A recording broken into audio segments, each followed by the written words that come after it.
What's up, guys, and welcome to Scourge of War, Jours, Episode 5.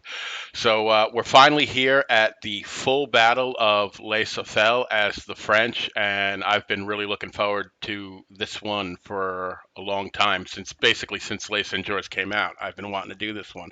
I wanted to do it for the last video, but then I had found out, of course, that there was an update to the Les Jours mod, which gave us a brand new divisional scenario. So, in just keeping with the spirit of going from smallest to largest, I chose to do that instead, even though that scenario is completely removed from the actual La Safelle battle that we're going back to here, just because of the size, because it was a divisional scenario. I wanted to get it out of the way.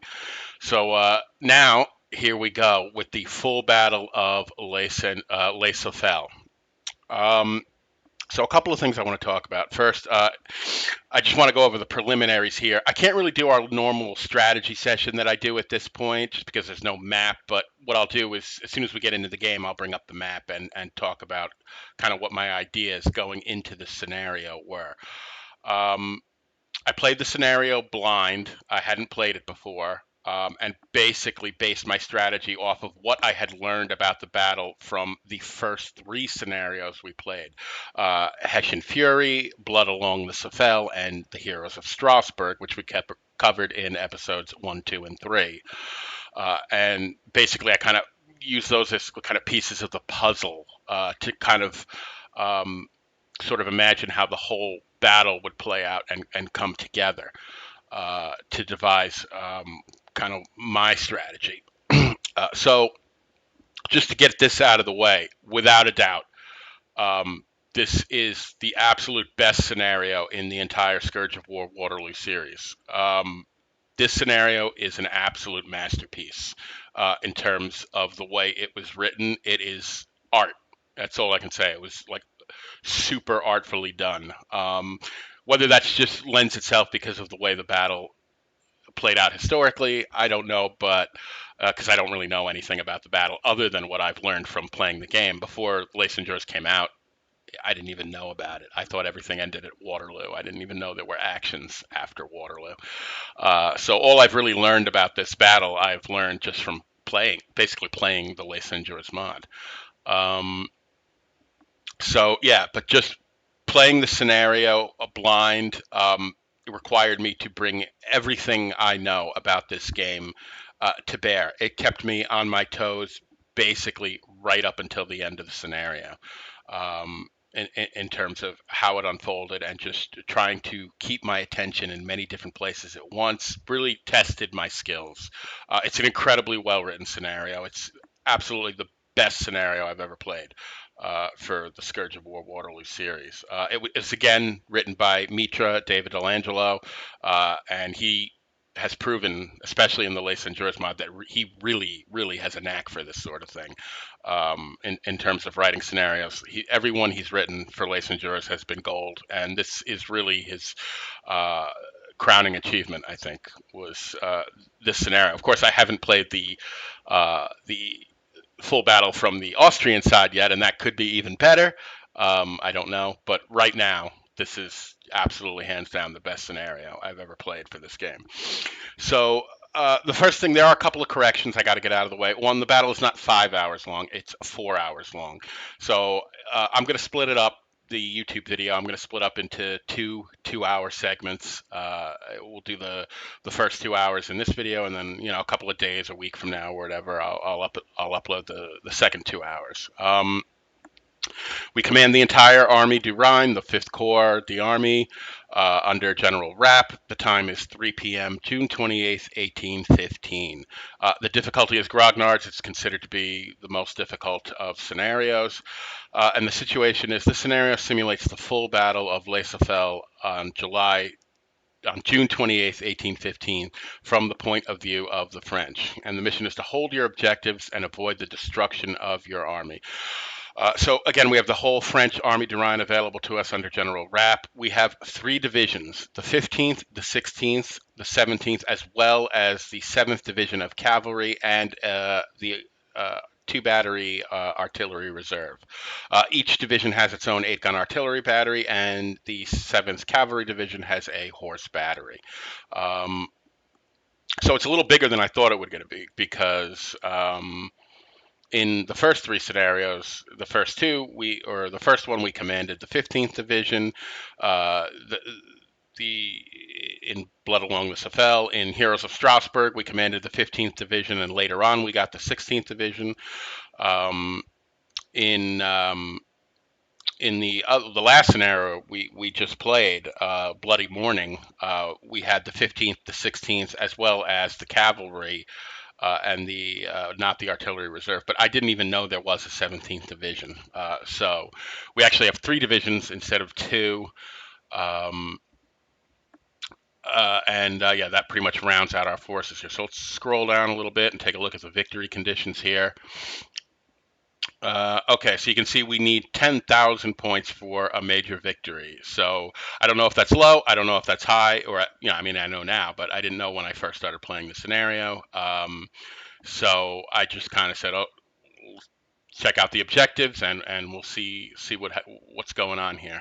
So let's scroll down and get the video going here. And I didn't even bother with the historical information. You guys can read that on your own. All right, so we're going to get a courier message here at the beginning, and we'll read that. And then I'll pop open the map, and we'll do our little strategy session. I'm not going to make it too long, because it's not like the main series where where I had everything all set and whatnot. I knew the best ways to win the scenarios. Here I was playing it blind and just had some vague ideas based on the first 3 scenarios, and kind of what I wanted to do. But I'll let you guys in on my thinking and how I thought about going about this, and then we'll see how it works out. All right, so it says 3 p.m., June 28th, 1815. The enemy is marching against Strasbourg. The line of Souffel River is the last defensive line outside of the city walls. The line is too long to be defended using a linear defense. We have to anticipate in advance the enemy's attacking directions and concentrate the troops there.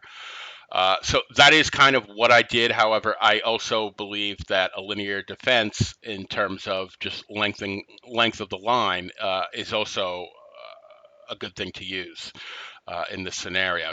You can't do it all the way across the line, but where I can, I do try to use linear defenses because they tend to work well the way I use them. All right, so let's roll this forward again.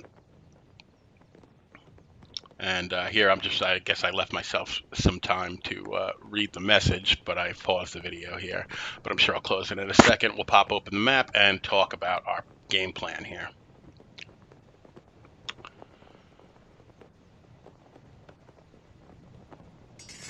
All right, so here is the map. Now you can see our forces are really scattered, with our front line along the Souffel River, and then we have a whole bunch of reserves. Got some cavalry back here. We have the 17th Division back here, as well as a couple of battalions of the 16th Division, which are lagging behind, and the rest of it is up here. The 15th Division is deployed along the Souffel River, again near the town of Souffel-Wiersheim.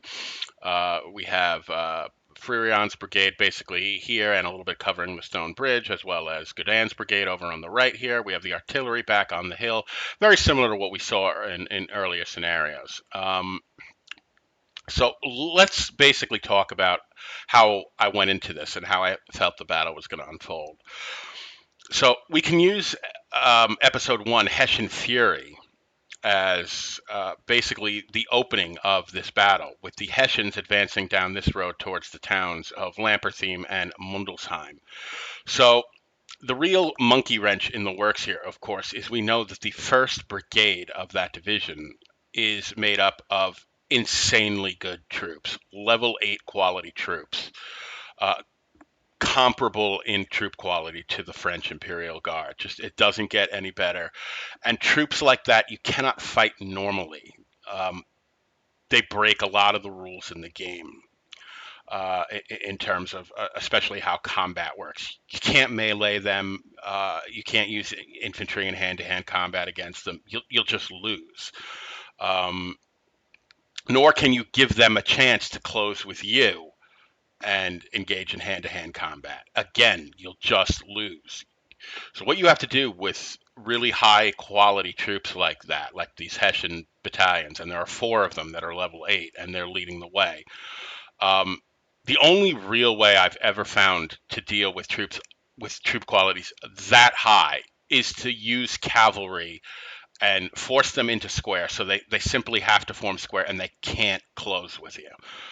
And that's basically the only thing I've ever found that works. You can't really use the fortress because the whole idea of the fortress is that you're using layers of infantry to defend the artillery, skirmishers, line infantry with assault columns in rear. So regular infantry has to get through all of that in order to reach the guns. They have to drive back the skirmishers, close with the line unit, and then they're going to get countercharged by the assault column that's behind the line unit. That's usually enough to break any normal infantry unit and get them to pull back, rebuild the fortress, yada yada yada. You're back in business. That doesn't work with guard level troops. They don't care how many layers of defense you have. They just plow through it. So you can't even use the fortress troop against troops with troop quality that high. So what we have to do is we have to get our cavalry, which is all the way down here, and we have to get at least some of it up into this area. So what I wanted to do is, you can see we have some troops in Lampertheme. We have basically 1 battalion, and most of our forces concentrated back at Mundelsheim, which is an objective. So what I want to do is basically, this is a garrison building up here. I'm going to take this battalion out, take a few skirmisher units, put them in the garrison building, pull the battalion back to around here, split off some more skirmisher units, and just create kind of a pesky, annoying, defense to try to slow up the Austrian advance. Again, get their artillery to deploy, get the battalions to go into line and engage the units inside the fort, engage the skirmishers out of here, and hopefully buy us some time to both bring up the rest of the 16th Division, as well as bring some of the cavalry up to build this defense up, so that once these guard units break through this defense here and start to close with our forces at Mundelsheim, we'll basically have cavalry in place throughout our line, so that once they come within distance where they'd like to close with us, they can't. They'll be forced into square, and then our skirmishers and our artillery can do their work at basically blowing those units apart. So that's basically my idea for dealing with the situation at Mundelsheim. Get the cavalry up here, delay the Hessians long enough so they can get the defense set up properly here, and stop the guard units from closing in hand-to-hand combat with us. Over at Souffel, basically the same thing I did in Blood Along the Souffel. Again, the river is an incredible line of defense. It's lined with heavy woods, tailor-made for skirmishers. We're going to basically do the same thing. We've got these 2 kind of salients here. We're just going to line them both with skirmish units, block the bridge, deploy some skirmish units along here. This time we have all the guns. We're going to bring our guns up inside here and make them very effective inside the salients. Put a battery here, put a battery here. We're going to pull away from the stone bridge and concentrate all of the 15th Division along Souffel. This is not an objective for us. This is an Allied objective. It just triggers kind of a second half of the scenario. These are our 2 objectives at Mundelsheim and at Souffel. So we're going to bring the 17th Division as well as kind of the rest of the cavalry. The cavalry is made up of 2 brigades. We're going to give one of them to the Mundelsheim situation, and then the other one we're going to use to bolster the Stone Bridge area.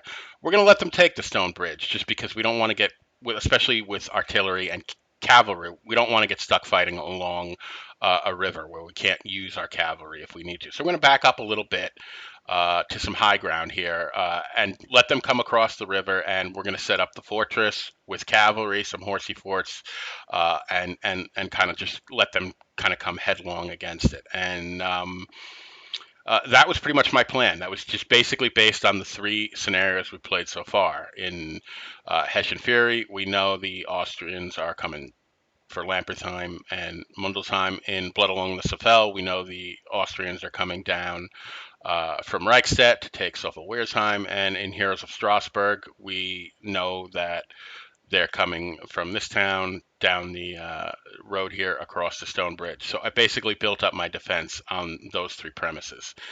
And that's basically it, guys. So that's my plan going into this battle. Again, I did play it blind, but I also felt that I had learned kind of how the battle unfolds from the previous three scenarios. So let's get this thing going here. All right. So I'm immediately going to start. The first thing I want to do, the cavalry has a long journey ahead of it, so I'm going to start just grab the entire cavalry division, and we can just, here's one of our cavalry brigades. So I'll just use the order of battle, go right up to the division commander, Merlin. And I'm going to take everybody off of take charge, just put them on hold for now. I'll TC the division commander. And just move the whole division en masse. And I just want to get them up to this kind of central area. They just need to get moving. So I want to get them up in here, and then we'll take a brigade and a couple of battalions and send them up here. And I'll just siphon off as many as I feel I need.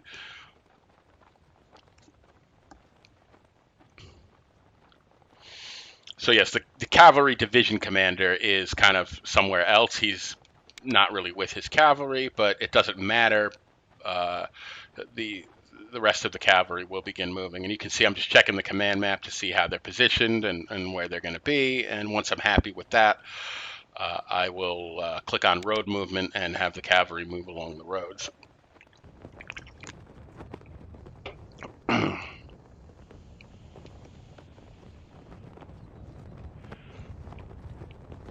And I'm going to do the same thing with the 17th Division. Again, organizations that have the longest to travel, those are the ones I move first, just because I want to get them moving. Because it's going to take them a while, and I can do a whole bunch of other stuff while they're moving. But I didn't want to start setting up my defense first and then come back and get all these guys moving, because that would take longer. So, all right, we got to tweak their facing a little bit. They're kind of facing off to the right there. And I'm just using the divisional formation line with artillery in the front. That looks pretty good. And that's Cardinal's brigade. He's part of the 16th Division. Again, they're lagging behind. Only Biermann's brigade is up at Mundelsheim right now. So we will reinforce Biermann's brigade with Cardinal's brigade and get them all going.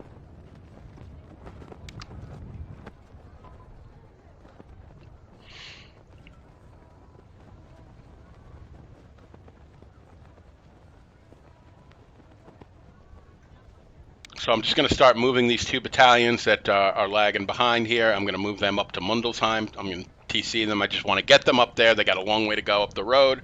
So again, I'm not really picking positions. I'm just moving them to that area with the command map. And once they get there, then I'll figure out what it is I want to do with them.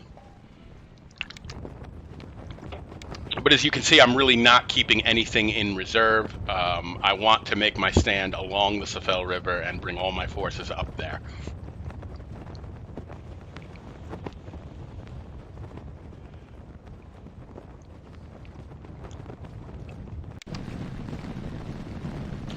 So, all right, we've got Cardinal now, and we're bringing his whole brigade up. And I'm just moving them up kind of near Mundelsheim. I don't want to flood the area with troops until I set a defense up, so I'm just getting them close by so that if I need them, they're there. No sense in having them all the way back here. Again, I'll click on road movement. There's no need to go marching through woods and whatever when there's a perfectly good road to march right up there. And we can see our cavalry, which is scattered in different places. They're all kind of moving And at this point, I believe now we've got all our rear troops moving upward, and we can start setting up our defense. No sign of the enemy yet, but as you can see, we have one battalion inside this garrison building here, 500 men, and I don't want to put all my eggs in this one basket here. Again, I want to have kind of layers of kind of pesky defense, just something to make the Hessians slow down and not just walk right at us. So I'll put a couple of skirmisher units inside the buildings to force the Hessians to engage that. Put a couple more a little further back, just kind of layers of skirmishers. Not that skirmishers are going to stop a whole Hessian brigade. Of course they're not. But they will slow them down, force them to deploy, go online, and engage those troops, buying us some time because we don't have much back here at the moment. Our battery is pretty well placed. I'm going to finagle the positioning just a little bit, back the battery up so that I can make room to put skirmishers out in front. But overall, this is a strong position. We're blocking the only bridge across the river. We have possession of the objective.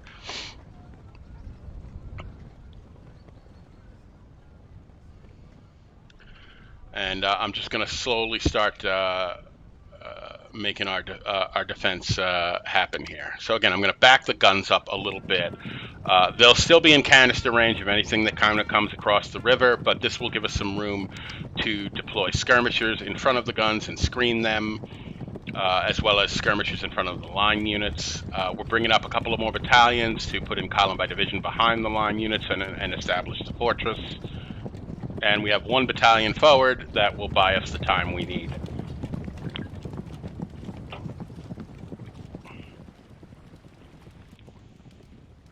So we know from episode 1, Hessian Fury, that the Hessians are marching down the road. They do have a little bit of a march ahead of them. And we're just seeking them to delay them in this town and kind of make them engage us and buy us some time. And that's the overall plan here. I'm not expecting to deal with the Hessians up here. We don't have the troops, and our defense is really set up back at Mundelsheim, and that's where the objective is. So this town is really of little consequence to us. So I'm deploying 200-man skirmisher groups, and I'm going to put them inside the town here and garrison the town. And then that'll leave us 300 men from the battalion. We'll split them up and kind of deploy them a little further back, kind of halfway between Lampertheim and Mundelsheim.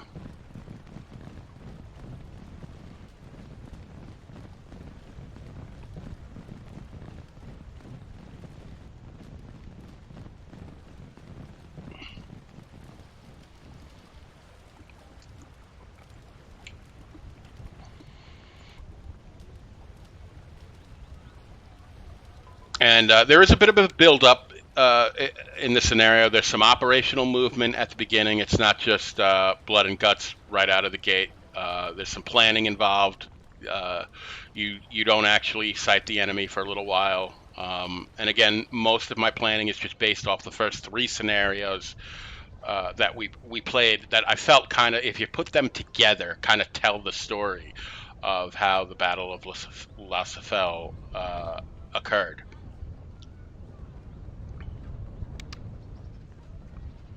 So, all right, we've pulled back a little bit. We now have some room in front of us to deploy some skirmishers.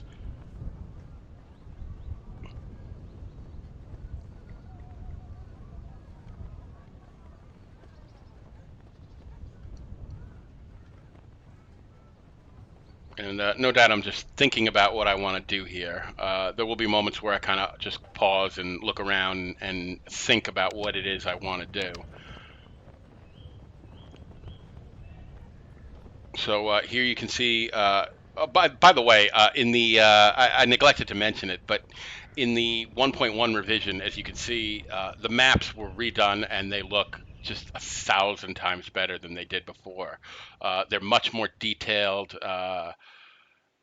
You can see, especially the towns, they look way better. Souffel looks like amazing now. It really looks kind of like an early 1800s town. It looks really good, as well as the trees and the fields and everything was just kind of redone, and I think it's much more artful. So as I said, we're going to abandon the stone bridge position because basically I want to have the entirety of the 15th Division, including this gun battery, over by Souffel Wiersheim, because I'm banking on the fact that in the Heroes of Strasbourg started like at 5 p.m. So we're not going to see that advance down the road towards the Stone Bridge for quite a while yet, because it's only 3 p.m. So I'm abandoning that position because it's not an objective for us, and I want to bring the 17th Division and our other cavalry brigade up to take up that position, and I feel like I've got plenty of time to do that. I want to get my two defenses at Mundelsheim and Souffel Wiersheim set up first, because that's where I think we're going to be hit first.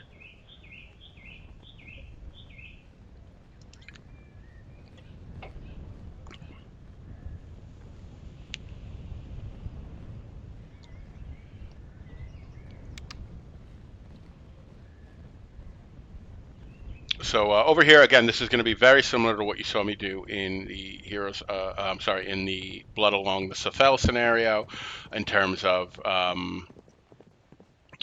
basically filling up those salients with skirmishers, and the only real difference is now I have control of the whole army, so I can bring those batteries off the hill and bring them up front where they'll actually do some good.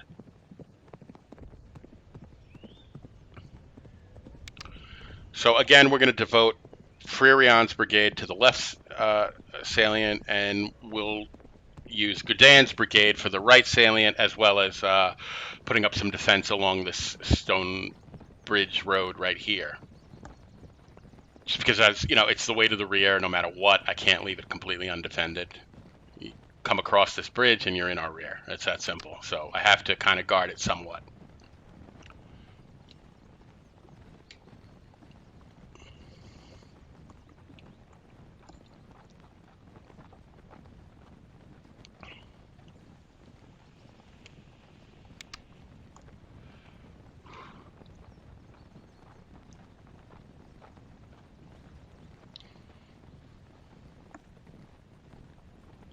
And I'm kind of just even moving the units individually because I feel like I have the time to do it. In Blood Along the Souffel, it took quite a while which started at the same time as this scenario. It took quite a long time for the Austrians to start coming down from Reichstadt. So I want to just position each battalion on its own. You can see we have gained possession of the Souffel Wiersheim objective. So now we possess both objectives. They do have a rather long vote rotation. I think the one at Mundelsheim is 100 points every 9 minutes, and the one at Souffel Wiersheim, I think, is 100 points every 5 minutes. So we've just sighted some enemy units here. We can see some artillery approaching from the right side of the town. They, of course, have taken note of the fact that the town is garrisoned and are pulling back to a safe distance to deploy and begin bombarding us. So now again, I'm gonna, with this unit that I pulled back out of the fort, out of the town, we're gonna deploy a couple of more skirmisher units, kind of see if we can block the bridge, block the river, just kind of be a delay and force the Hessians to keep re-engaging us to buy us time to set up the defense the way we want it at Mundelsheim. Again, it's absolutely imperative that we get the cavalry up there. There's no way to fight guard level troops without it. I've never found a way to do it. You can't do anything against them. They're gods.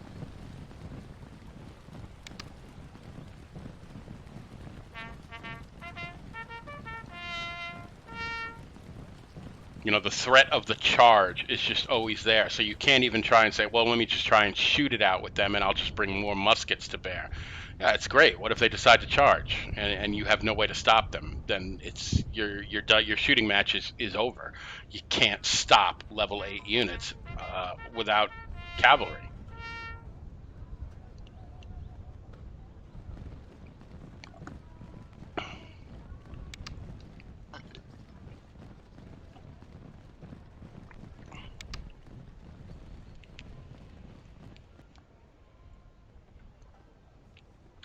So just basic fortress stuff going on right here. Kicking out skirmishers. I wanted to bring this unit over to form the assault column, but I didn't realize that unit is actually the one occupying the objective. So as soon as I moved them out of there, I kind of lost the objective and have to move them back. So, all right, the Hessian guns have unlimbered. At that distance, very unlikely they'll ever get a hit on those skirmisher units inside the town there. They're skirmisher units. That's a huge defense bonus as it is. Plus, they're inside a garrison. I mean, you're not going to hit them at that distance with artillery. But they've succeeded in forcing the artillery to stop and back up and deploy, thus giving us time. That's the whole name of the game here, is just stalling to bring up our rear troops. And you can see that they're on their way. They're coming. But as you can see, I have lost the objective here because I foolishly moved. And I want to see, yeah, I just basically lost, one rotation. And now I have to move them back and reset the objective, and it'll take another 9 minutes to count down. So that was kind of dumb, but it's only one rotation.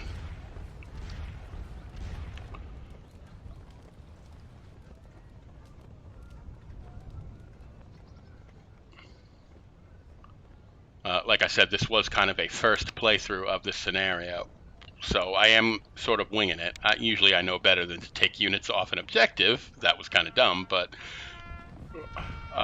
no big deal. As you can see, I am moving the unit back, and I'll just kick off a skirmish unit from the line unit for right now, just to put them up in, inside the woods and whatnot. And I'm just, again, trying to create kind of layers of skirmisher annoyance to delay the Hessian advance. But you can see our rear troops are all moving up along the roads into the positions I want them, and once they get there, we'll begin deploying them and building up our defense. So nothing so far except for that one Hessian battery, but we know the Hessian guard troops are probably coming down this road as we speak. We simply can't sight them yet.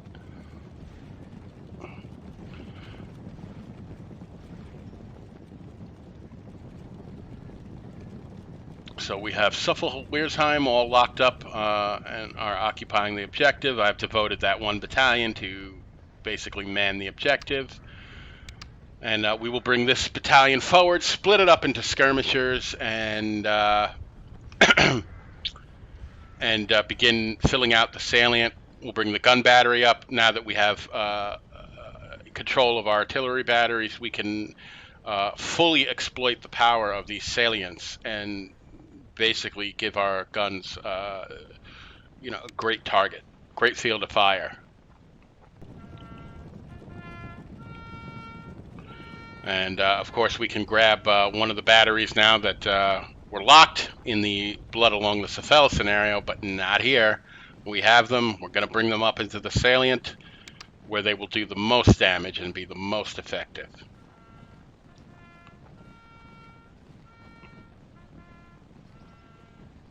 And we might as well quickly split up this battalion here, and we'll just split off some skirmishers just to guard the bridge area here, the route around our rear. And if I need to strengthen it, I will call units over from the Souffel-Wiersheim area, and if not, I will strip this area depending on whatever area is hardest pressed. So I'm prepared to be flexible here and see how everything develops. I don't expect it to develop exactly the way the blood along the Souffel scenario went. Very rarely do scenarios ever play out exactly the way they did a previous time, even though this is a different scenario. It's covering just a bigger scope of the same situation.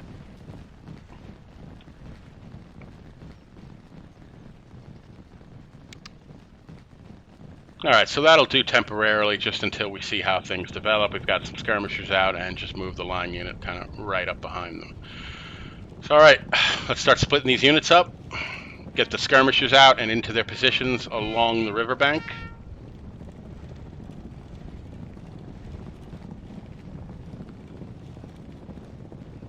And here I will work from right to left.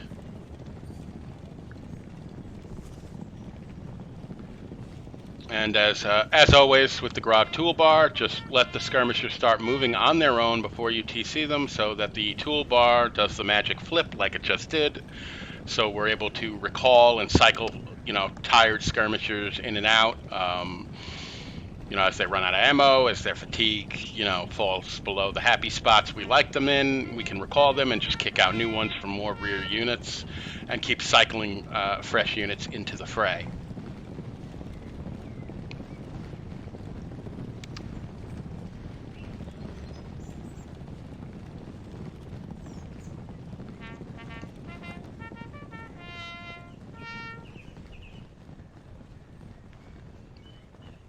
So yeah, this is kind of nearly identical to what I set up in the Blood Along the Souffel scenario. It worked so good in that scenario that I kind of felt like, why would I not do that again? The river is such a barrier to the attack, and being aligned with heavy woods on the other side, it's just dream terrain. Doesn't get any better than this for skirmisher units, and it will be even more effective than it was in the Blood Along the Souffel scenario, because of course now we can bolster the positions with artillery at close range, which is just bad news for anyone approaching this river. Having a battery in each one of these salients is, what I would have done in Blood Along the Souffel had I had control of those batteries.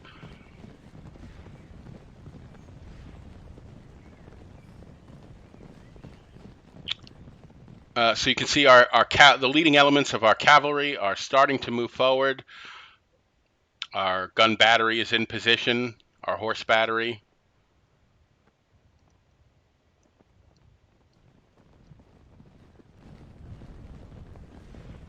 And we're bringing up our muscle battalion over here.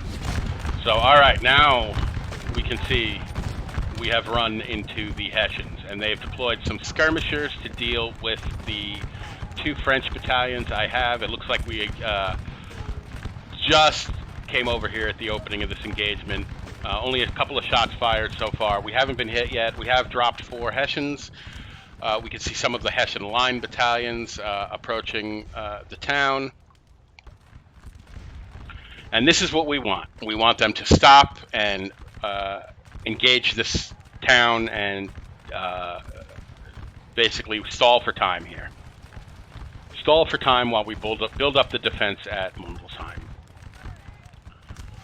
So we've got some skirmishers out along the this little stream here as a kind of a second line of defense.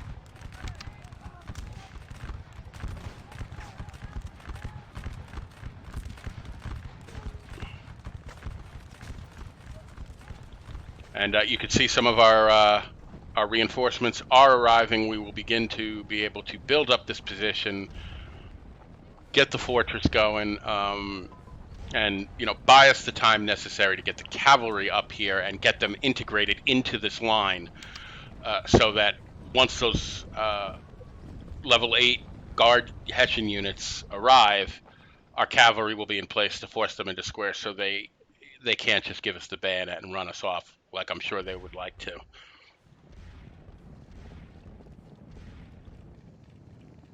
So here comes our cavalry. And this is appears to be Jacquot's brigade. Jacquot. I'm not sure how you pronounce that. Jakku? No, can't be Jakku. That's where the girl from Star Wars is from.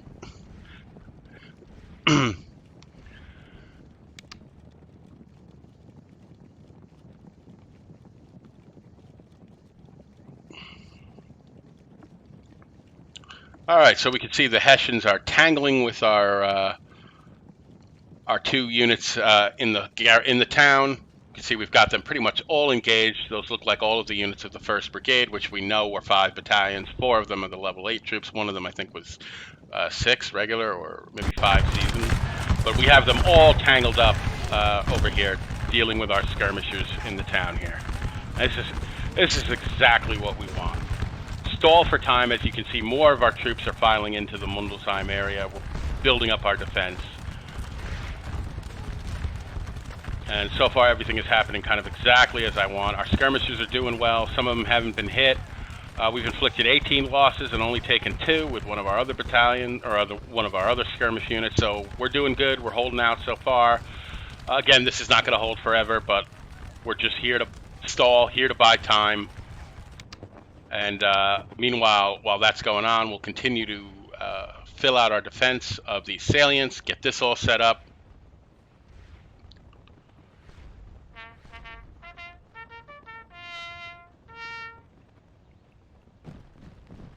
So you can see why I wanted to bring the units that were far to the rear up first. I got them moving right at the beginning so that, now they're starting to arrive at their positions, and we still haven't really sighted the enemy yet. And this here won't take too long to just fill out the salient with the skirmishers. We're bringing a battery up, then we'll bring another battalion up as muscle, and we should be good to go over here. And here I'm working from left to right, because once we run out of available skirmish units, we'll take the battalion, deploy them in skirmish formation on the right.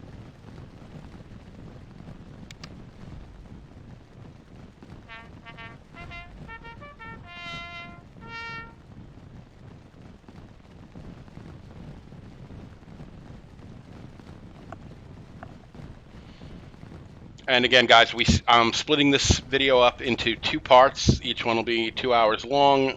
So we started at 1500. We'll go to 1700.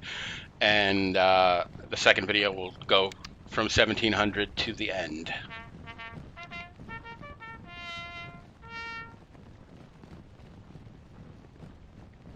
And finally, we'll take the battalion, split them up into skirmishers, and we will bring the battery forward so that units that approach the river will be in that deadly canister range.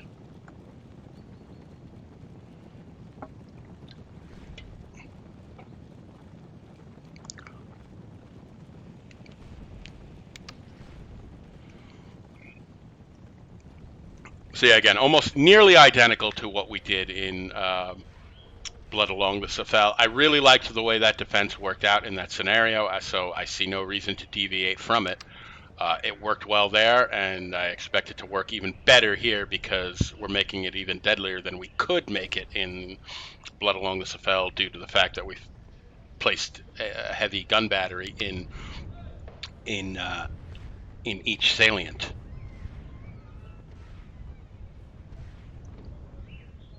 Which, of course, I would have loved to do in Blood Along the Souffel, but we did not have control of the guns of the artillery reserve.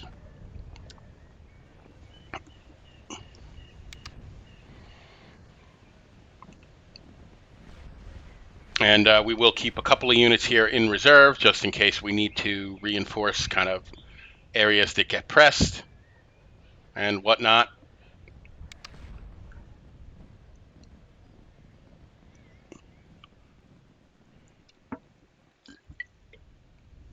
So again, this is not one of our objectives. This is an allied objective. We can't do it. We can't capture it. It triggers basically like a second part of the scenario. So here comes the other half of the 16th Division, Cardinal's Brigade. So they're set to deploy back here, but we will bring them up a little closer. On the right side of the town, this area here is a little open. And so we'll bring Cardinal's Brigade kind of in here and start to fill out the defense kind of from here to the river.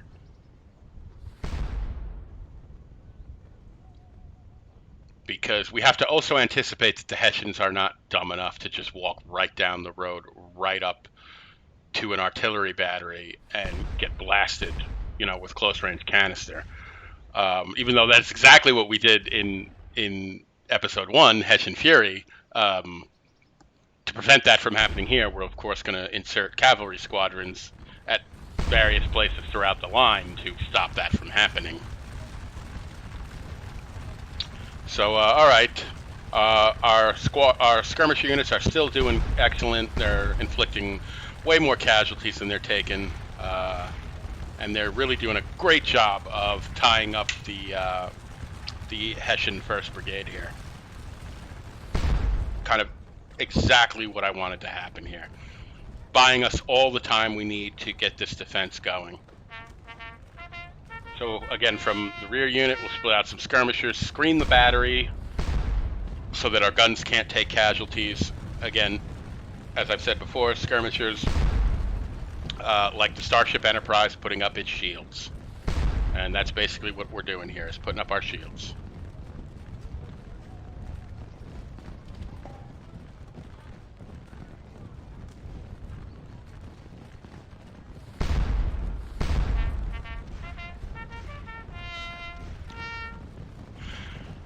So I'm going to be a little liberal with skirmishers because I know I've got Cardenau's entire brigade coming up. So I'm going to have a lot of units from which to pull skirmishers from. And because of the way the river bends around to the right, we're going to be concentrating a large force into a relatively small area. So we'll have a lot of kind of troop density going on. I will extend the line a little bit to the left and the right, just in case the Hessians kind of move off either left or right, but I'm trying to concentrate our forces basically right in front of the objective so we can protect it. And you can see a couple of cavalry squadrons on their way. They're nearly here, and we will begin inserting them kind of throughout the line. The rest of the cavalry is moving up to its position opposite the stone bridge. We'll bring the 17th Infantry Division up, and we'll set up a defense for that later on. And I'm basically taking these squadrons here from Jacquot's brigade and detaching them because I anticipate just kind of placing them in the line at Mundelsheim and, not really moving them around by brigade, but, I may reposition them squadron by squadron, whatever units I need to force into square. But I'm detaching them so that if I need to move the rest of Jacquot's brigade down by the Stone Bridge area, I can still do brigade level formations without affecting those units because now they're detached. All right, so things look nearly set up over here at Souffel-Wiersheim. It looks the map looks so much better than it did before. It looks really look at this town. It looks so much more well done.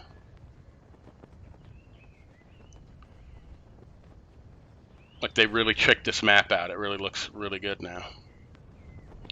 So all right, we have Gadan's brigade deployed in skirmish formation. Our guns are right up front where they need to be. Ooh, they're going to be deadly at this range. This is brutal. We have a couple of battalions in reserve. Again, we have our battery deployed on the left salient. And we have Fririon, who we will take command of and move him forward, just like we did in Blood Along the Souffel, because once he's out here, he will give the commander bonus to all these skirmish units, and it's basically a morale and combat bonus. And we're doing the same thing with Gadan over here, and we will have Rothenburg, the division commander, assume control of the objective.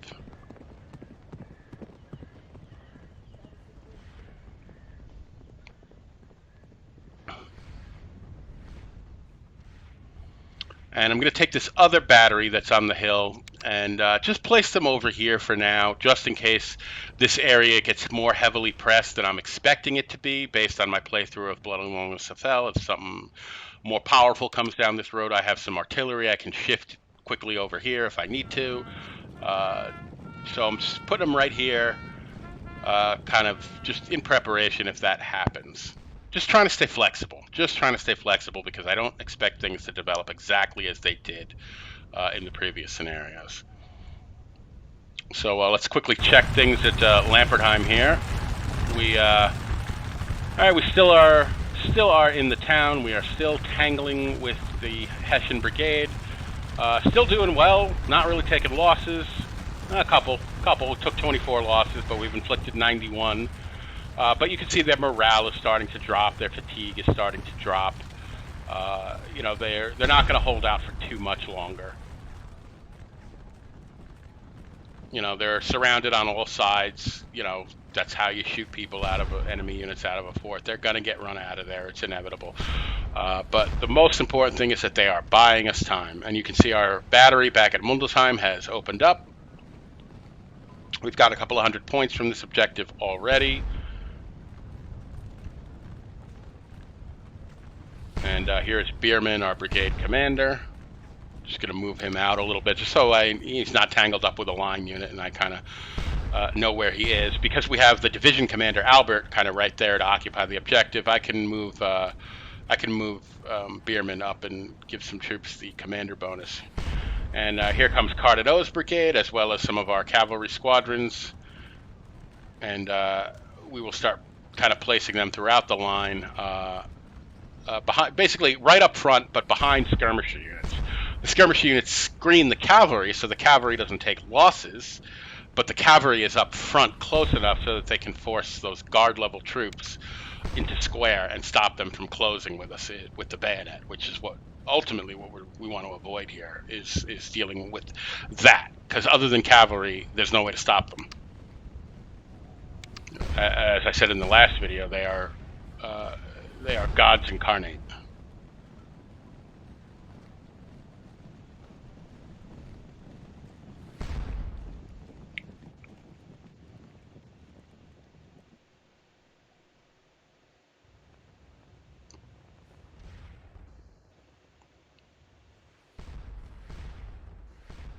So last but not least, we anticipate obviously using our guns at close range and really burning through that canister. So we're going to grab both the 15th Division's supply wagon as well as the artillery reserve supply wagon here, and basically back up those two batteries with supplies that are in the salient. I won't worry about this battery right now because it's deploying further back. It's not really a canister thing yet. I don't know what I'm going to do with them exactly. I'm just putting them in a position where I can be flexible with their positioning, as opposed to these guys I absolutely want here. And I'm anticipating them doing you know, a good deal of heavy work. And we're going to need the supply wagon going back and forth, keeping them in the grape shot. So I'm just going to take a couple of skirmish units just to put on the right side of the river in case some units try to come down the road and then get sneaky and try and cross the river. So just maybe one here, just to not let them do that without stopping to go online and giving me time to react.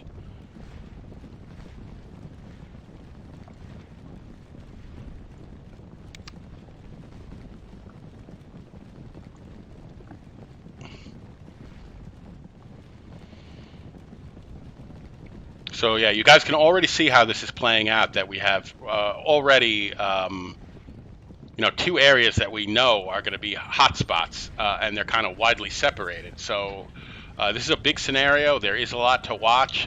Even me, you know, I was on my toes pretty much the entire scenario here. I think there was only like 1 or 2 fridge breaks, and they were quick, believe me.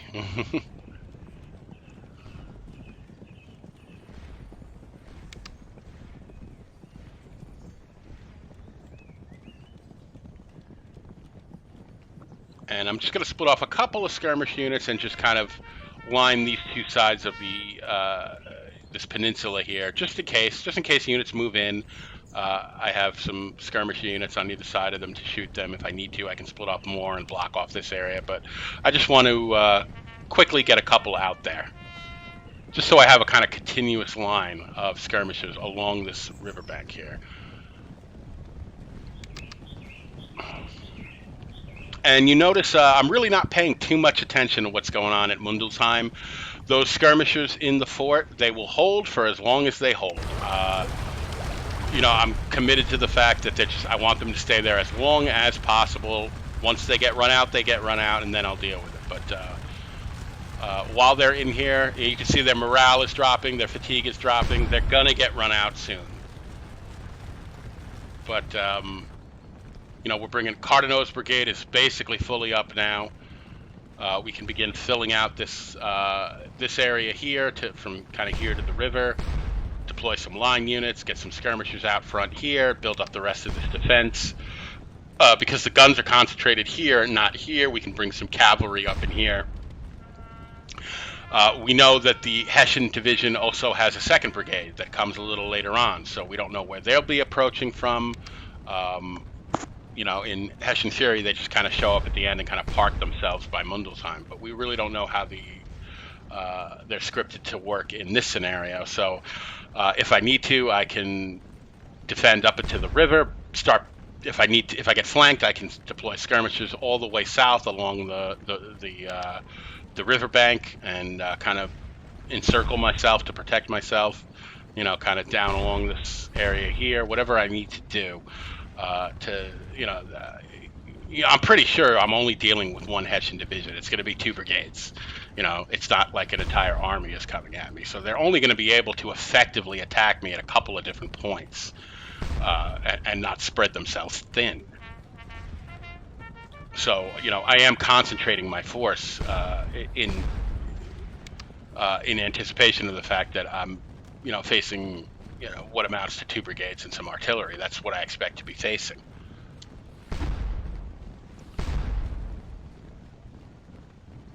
But I'm really bolstering this line because basically just because of the fact that I know 4 battalions of this division are guard level troops, and there's just no way to stop them without cavalry. So it's imperative that I get cavalry kind of evenly distributed along the line, so that wherever these guard units try to approach, they have to stop and form square. And once that happens, then they're just normal infantry. They're stuck in square. We can deploy skirmishers and shoot them up. We can pound them with the artillery, yada, yada, yada. The most important part is just not letting them close with us and give us the bayonet, because that'll be bad news. Bad news.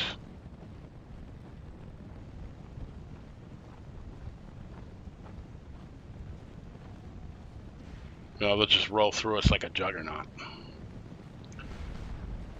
All right, so we have the 17th Division beginning to move into its position near the stone bridge here. And again, like I said, I'm just pulling back a little bit to some high ground here, and we'll begin setting up the fortress. And again, I will be kind of letting the Austrians cross the bridge. I'm not really making a stand at the riverbank because if the Austrians do give me opportunities to charge their infantry and get them out of there, I don't want to be stopped by the fact that I'm in, I'd be charging into a river or something, or into terrain I can't really charge into. So I'm giving a little bit of ground and letting the Austrians come across that stone bridge, both because they need to trigger that objective that they need to capture, and just because I'll be able to use my cavalry to force them into square a little more effectively by positioning them wherever I need to position them.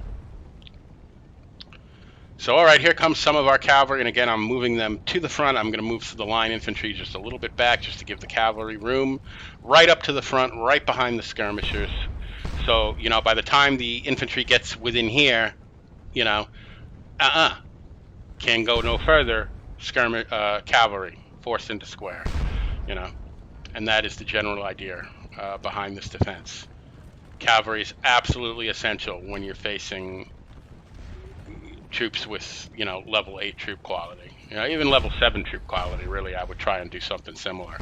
7, 8, just really good troops, and you just don't want to mess with them hand to hand.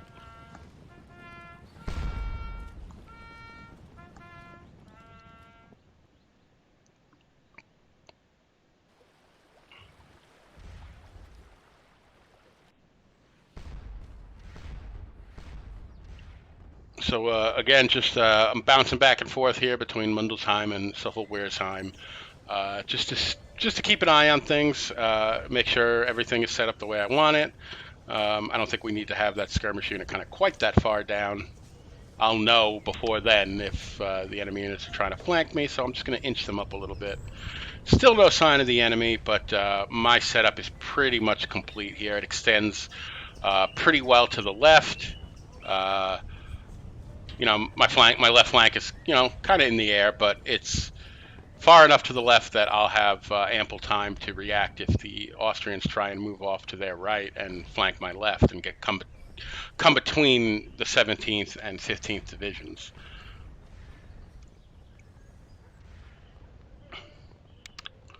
And I'm just bringing the artillery reserve commander just kind of up to the town here. I'm going to do the same thing with RAP just so I can keep track of all my points. We've got 700 points so far, just objective points so far. But like I said, they kind of have a long rotation. I think 9 minutes on the Mundelsheim one and 5 minutes on the Souffel one.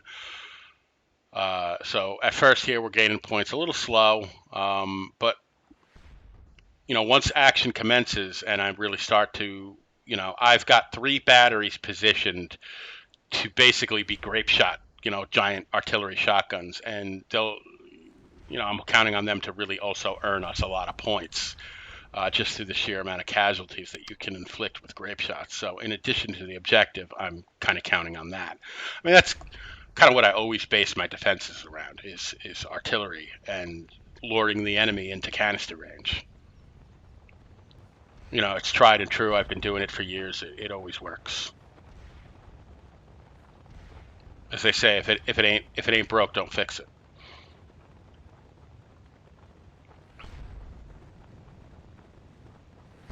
So I'm siphoning off yet another squadron here from Jacot's brigade and bringing it up just because I am really paranoid about dealing with these guard level troops and being able to force them all into square.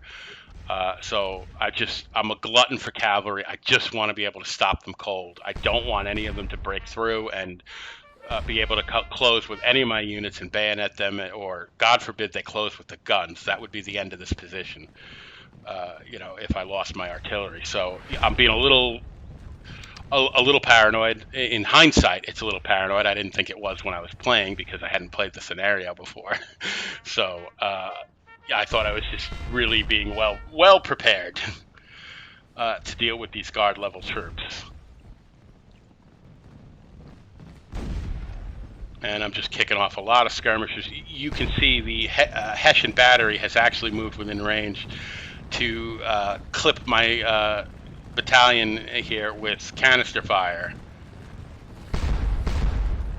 And I need to get them out of there because they're actually getting clipped by this battery back here. The rightmost part of it is certainly within canister range. And you can see that morale is dropping. That didn't work out too well. And now we can see this must be the 2nd Brigade of the Hessians, and they're approaching from much further to the right. They're not coming down the road the way they did at the end of Hessian Fury, Episode 1. They're approaching from here. So now I know I need to fill out this position back here because here comes the 2nd Hessian Brigade. Now, they're not as fearsome as the 1st Hessian Brigade. We checked that in Hessian Fury. I clicked on all these troops in that scenario, and they're run-of-the-mill, level 5, comparable to our troops. So, they are not the, god-level troops that the 1st Hessian Brigade are. So, I'm not as scared of dealing with them, but it is still a full brigade. You want to be prepared for them.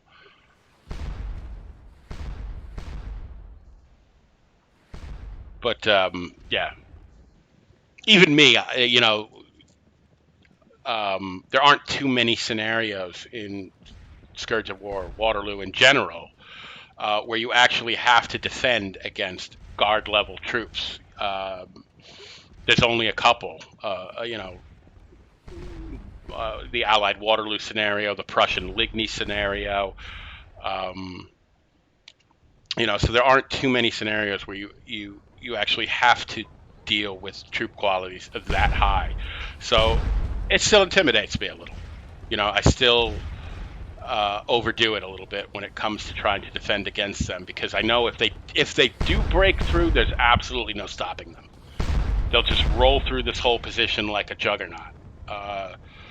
Which is why I'm getting cavalry up here right at the front of the line, right behind these skirmisher units, so there's just no way they can approach without stopping to form square. Let me say that again for the 100th time. Obviously, you can tell that's what was squarely on my mind throughout the early part of this playthrough, was just knowing that I had to deal with that 1st Hessian Brigade of just very, very godlike troops. So the 17th Division is nearly finished funneling into its position along the Stone Bridge. And you can see the 2nd Hessian Brigade is wasting no time. They've sent skirmishers across the river, and they're continuing to advance. And we have to fall back here, as now we're dealing with skirmishers. I'm actually wondering what some of the revisions were in patch 1.1 of Austrian and Jours, maybe with regard to some of the AI scripting, because I have never seen the AI use skirmishers like it does in this scenario before. Normally the AI could never compete with me when it comes to using skirmishers, and they just used far more of them in this playthrough that I've ever seen the AI use before.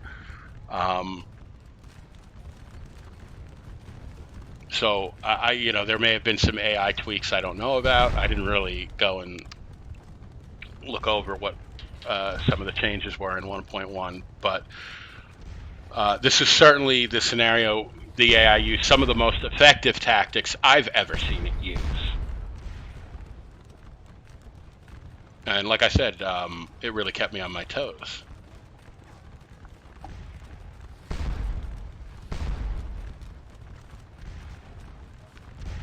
Especially when it comes to just wait till you guys see as this playthrough develops, just how crazy the AI gets with deploying skirmishers. They nearly rival the kind of stuff I do. It was pretty impressive, and that's one of the reasons why I say this scenario was really really a masterpiece. Really, I feel it's Mitra's kind of crowning achievement as far as scenario writing goes. It's superbly done. I was really impressed with how this scenario played out, kind of all the way through.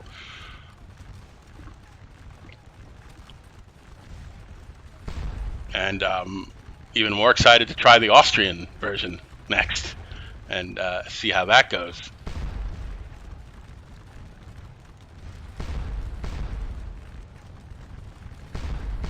So, all right. I'm a little more comfortable now. I've got my cavalry up. I've got squadrons placed kind of throughout the line with room to maneuver them if I need to saddle them kind of left or right, no problem. Forcing units into square is a distance thing. It's not. You don't need a lot of squadrons to get the job done. You just need enough so that you're able to kind of enforce that distance game at any point along the line. It's not about charging them. I'm not trying to charge them. I just want to force them into square so that my skirmishers are shooting them at an advantage, as well as, especially for the guard level troops, they can't use the bayonet, which is their most fearsome weapon. So you can see the 2nd Hessian Brigade there, beautifully formed up in assault column, crossing the river en masse. And even for me, that's an intimidating sight to see that many troops kind of coming down at you all at once.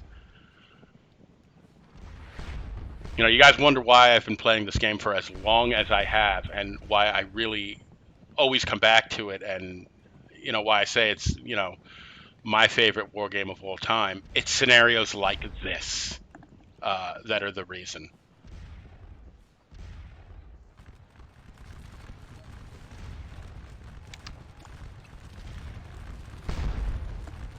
I can't give the Austrian and Jours mod team enough credit for what they've done, both with the mod in general and just especially Mitra's scenario writing is just top notch.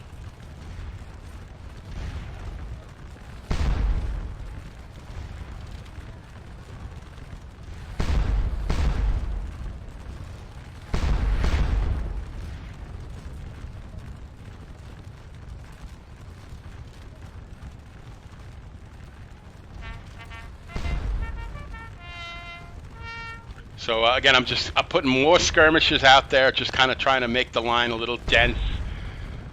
That's a lot of troops crossing the river. I want to be able to, really put a lot of skirmisher muskets to them, and absolutely make sure I force them into square. You see, I'm repositioning the cavalry now, just to a more central position, so I can, basically take the first unit, whoever it is that comes into range first, and just immediately plop them into square and make them sit there while I shoot away at them. And as you can see, we are going to have a real fight on our hands here. So the last of the 17th Division is filing into position here. We have half of the 7th Cavalry Division, a couple of squadrons of Jacko, whatever his name is, his brigade are still over here, but eventually, honestly, I'm going to move them to Mundelsheim too, and just and keep the other brigade here.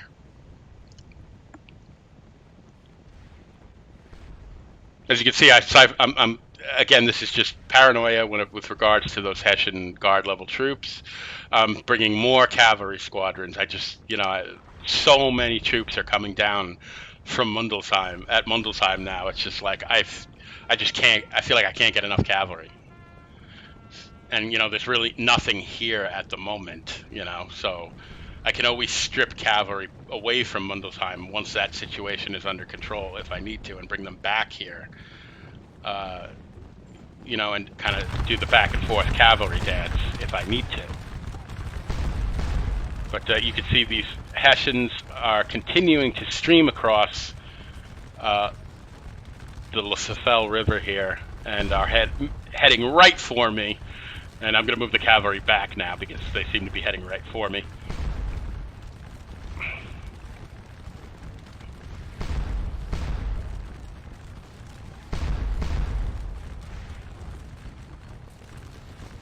Now, conventional wisdom would say, well, what is 140-man cavalry squadron going to do against a whole Hessian infantry brigade? I'm sure historically nothing at all, but that's just not the way this game works. It's a distance thing. It's just an engagement distance thing. If they come within range, it could be, 50 men, but they're cavalry, and them's the rules in this game. If you come within range, you form square or you get charged. So it's not really how big the squadrons are or how many of them I have. It's just a distance thing. And as you can see, the Hessians have elected to deploy further back, and that's fine by me. I am totally cool with that. Whatever, keeps them from coming at me. Maybe they'll deploy in line and then send skirmishers forward to tangle with my skirmishers. Again, I'm okay with that. And you can see that's exactly what they're doing. They're kicking off skirmisher units to advance and deal with my skirmisher units. I'm happy to play the even Stevens game because I can always recall skirmishers, kick more out. I have so many troops back here now with Cardenau's brigade, as well as some line units, some units in assault column. I can keep cycling fresh skirmisher units in and out of the fray all day long. I'll play the even Stevens game all day. And just happily trade with you guys on even terms, because ultimately I'm holding my objective. So I'm doing what I'm supposed to do. I'm getting points from the objective. My artillery battery will rack up points. So it's really not even Stevens. It just seems that way. Now that we've pulled back, the Hessian battery is way, way behind the front now and are no longer a threat. So our delaying action here has proven effective in multiple ways. We delayed the Hessians, forced them to tangle up with us in the town here, as well as forced the Hessian battery to deploy way back here where they're absolutely no good at all. And we still have some skirmish units up here, both in here and in here. These guys are really getting peppered. They're not doing well, but they're still buying us time. And you can see I'm bringing another squadron over, as this appears to be where the main Hessian thrust is right now. And I'm convinced this is the 2nd Hessian Brigade. These are not the guard level troops. They're not super fearsome. I'm pretty confident I can hold them. I believe the guard level Hessians are these guys, the ones still in the town. And all is quiet still here along the Souffel River here in front of Souffel-Wiersheim. Our defense is set up. We are in business. We just await the Austrians. And we'll happily just sit here, gobbling up the points from the objective. Okay, so before things get hot and heavy, guys, over at Mundelsheim, I'm going to quickly go grab a beverage. I will be right back.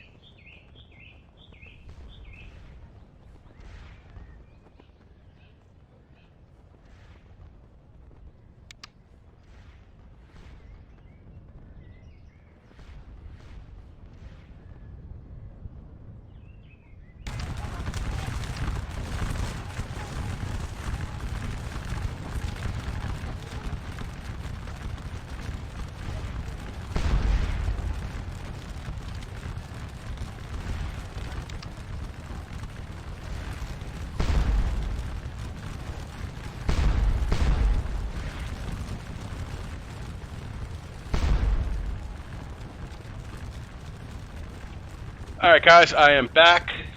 The Hessians are continuing to push across the river here. Some more cavalry coming up. We've got plenty of infantry. We're pretty good. But as you can see, look at these skirmishers. The Hessians are just kicking them out. There's at least 3 skirmisher units out here. Really outnumber my skirmisher unit. My skirmisher unit out here is getting mollywopped.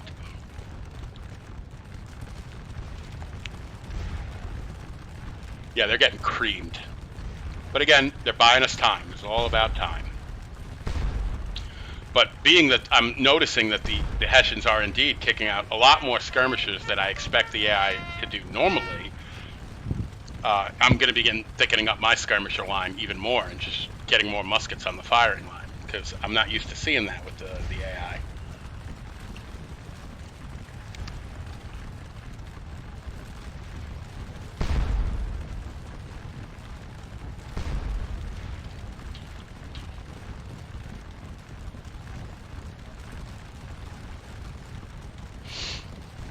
And I'm just going to tie my skirmisher line off at the river here, anchor it.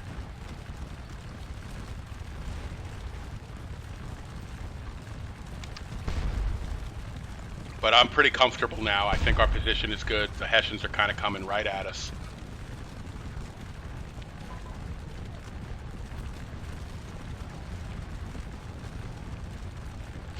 And the artillery has already earned 115 points. This gun has fallen off the line because it's already out of ammo. So I have to be a little more diligent with my supply wagon runs.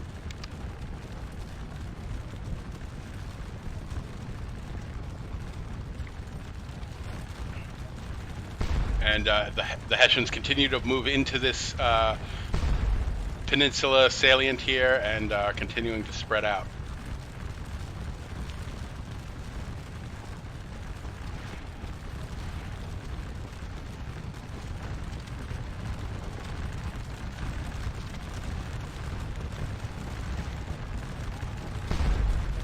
And yeah, my 10th line here of the 1st Battalion is just getting creamed.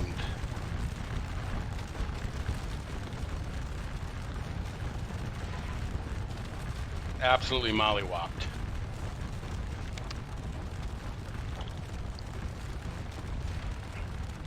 And I'm going to try and pull them back because the Hessians are just advancing on them, and they're just 45 men at this point.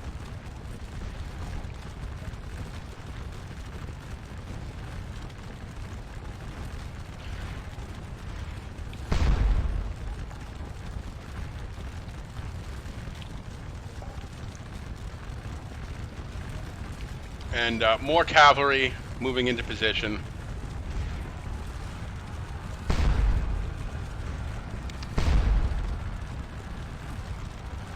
As you can see, the Hessians are charging the skirmisher line. Run them off. They've gotten them out of there. They now own that peninsula. As soon as they fall back, I'll try and get them across the river and see if I can save them.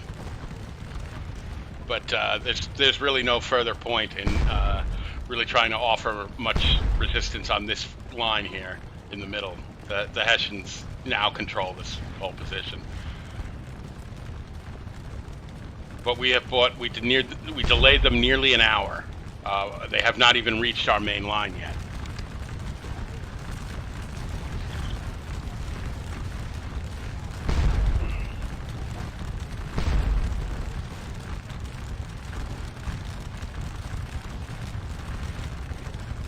So as you can see, we have triggered this unit into square because of the cavalry. They're kind of right there at 200 yards, so they may go back and forth between line and line and square because they're kind of right at the outermost range to get triggered into square. So when that happens, they kind of can fluctuate back and forth.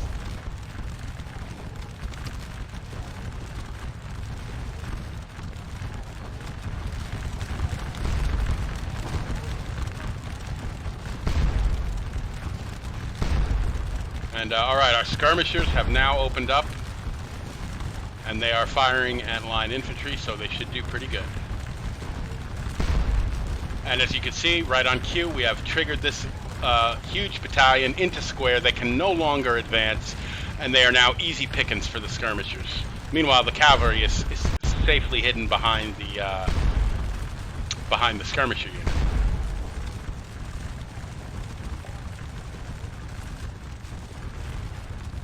Combined arms at its finest. At least how it works in this game.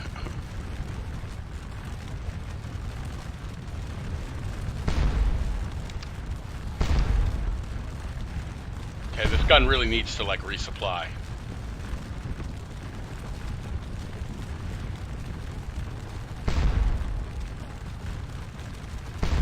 There you go. See, you're all resupplied. Now you can unlimber.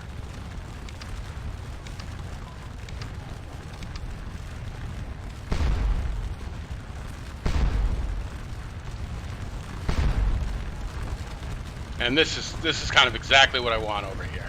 Come within range, forced into square, easy pickings for the skirmishers. You can see the cavalry is not taking any losses because they're safely shielded by the skirmishers. And yeah, my 10th line has had enough. So we've got still a couple of skirmisher units out here blocking the 1st Hessian Brigade. I don't expect them to do too much. But whatever time we can buy is whatever time we can buy.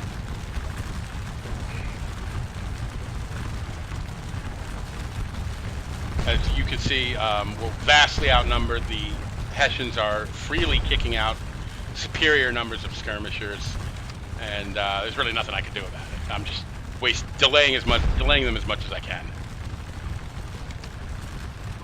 You know, my line is back here.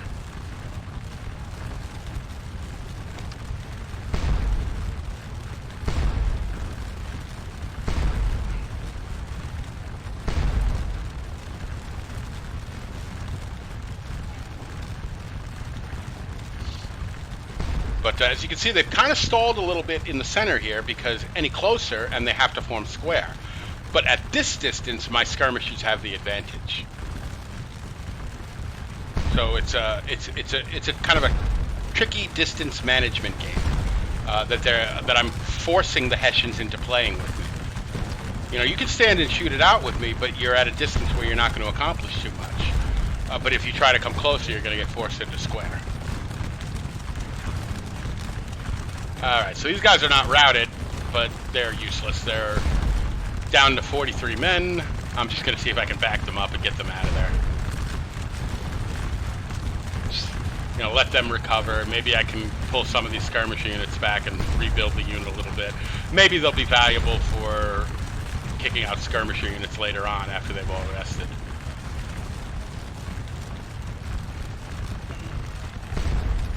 But as you can see, we have firmly got this battalion locked up in square. Kind of exactly what I want.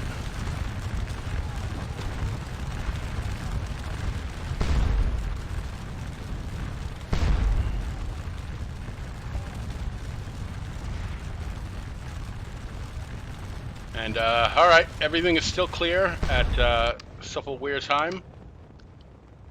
And while things are temporarily slowing down at Mundelsheim as the Hessians continue to find their ground, we can start getting the fortress preliminary stuff set up here. Get some squares out there. Get the overall outline of it set up here.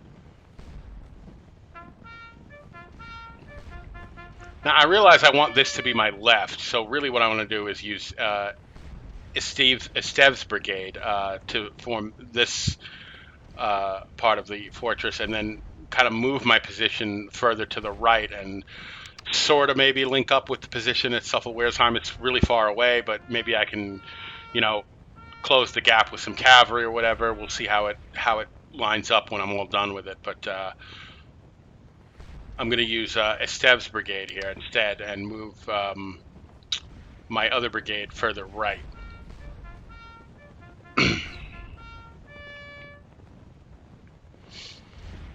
And I'm just getting a quick outline of it here.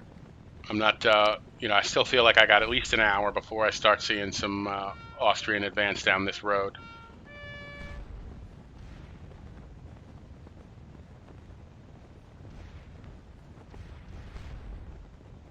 And they need 100 men within a radius of 300 yards to claim that objective. Again, that objective is not for us. And you can see our cavalry has deployed in rear. Now, they got a battery with them. We're certainly going to put that battery to use and build up another fortress with it. And I'm just approximating where I want to deploy them for now. Just get them into the area. I'll have a better idea where I exactly want to place them once I get finished positioning, all the squares kind of here, and off to the right a little bit.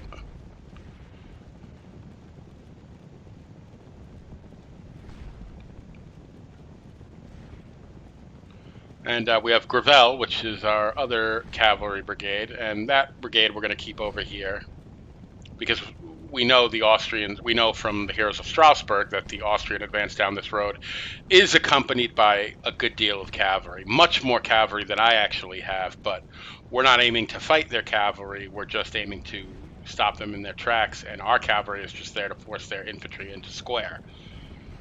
Our squares will keep their cavalry from getting to us.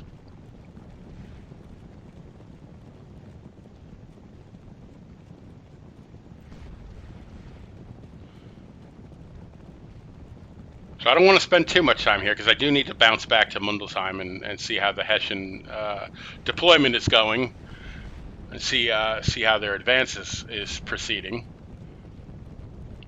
Again, I'm confident now with that many cavalry squadrons in the line that they really can't just, advance on me.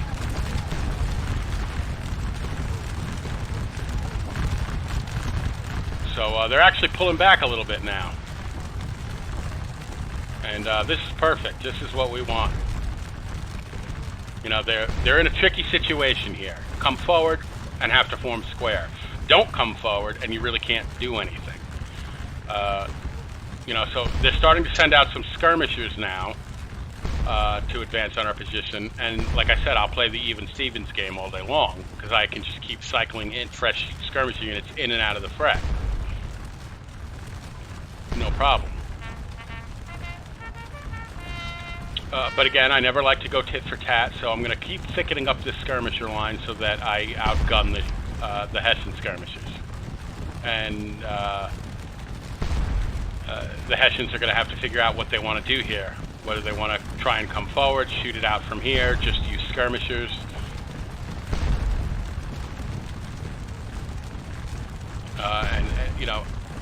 I'm ready for kind of anything they can do at this point with the cavalry integrated into my line. And still trying to get these guys out of here. They're exhausted. They're done. But, they did a great job. They bought us an hour.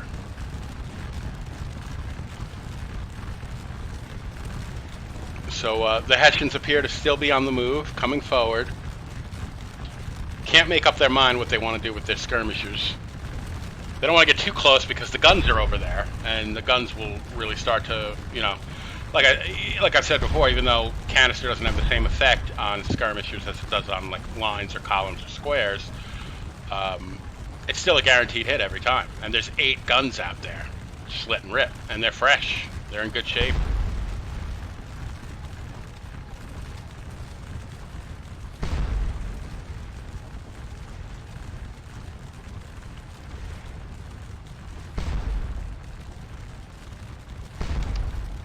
And now I realize I'm kind of overdoing it with the squadrons at this point. So, you know, I've got 4 integrated into the line already, and I've got a 5th one coming up.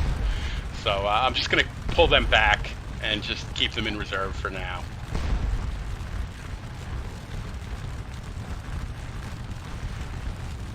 And these guys are getting killed too. They're going to rout soon, so I'm starting to fall back while engaged. You know, they're just massively outgunned. There's only 50 men out there now. They've got a bunch of skirmisher units, a big Hessian Guard line unit. They're just way outnumbered.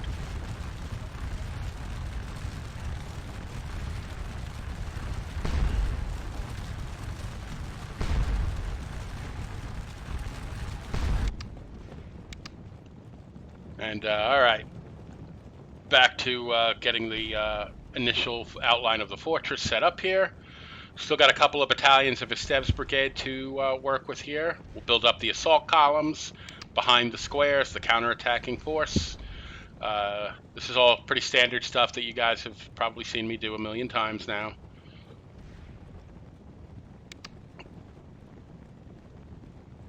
I know it seems old now, but it you know, was the most innovative formation in the game when I made it, when I created it. So changed the entire way the game is played, this formation.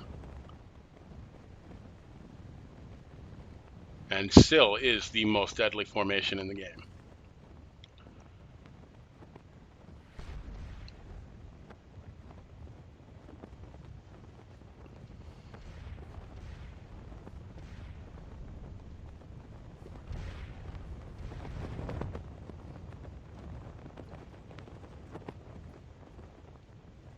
Now I'm just seeing how the ground works out here, so that I don't position my guns in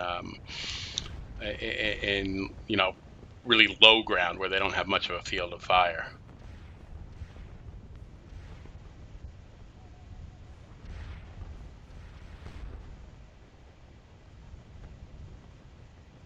So there's kind of a slope down from this position here.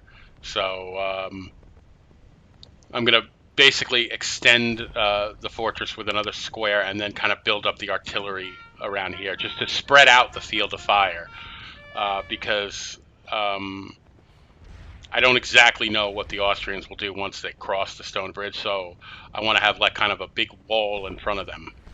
So in the interest of spreading my artillery fire out, I'm not just going to go square, battery, square, battery. I'm going to go square, battery, square, square, battery, square, you know, something like that, just to lengthen the line. And I'm also bringing Gravel's cavalry brigade up behind the fortress, so that I have cavalry available if I need to force enemy units into square, just so I have them there. And you know, I've only got 1 squadron of Chacot's brigade left down here. There's really no point in doing that and just having that 1 squadron. So at this point, I'll just move his whole brigade up to Mundelsheim, and I'll have Chacot's brigade at Mundelsheim and Gravel's brigade here. Both sides now have enough both spots now have enough cavalry squadrons to. They should be able to force anything into square that I need to.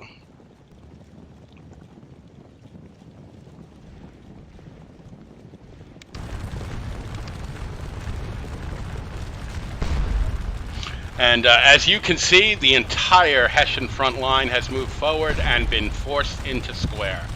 Exactly what we want to happen.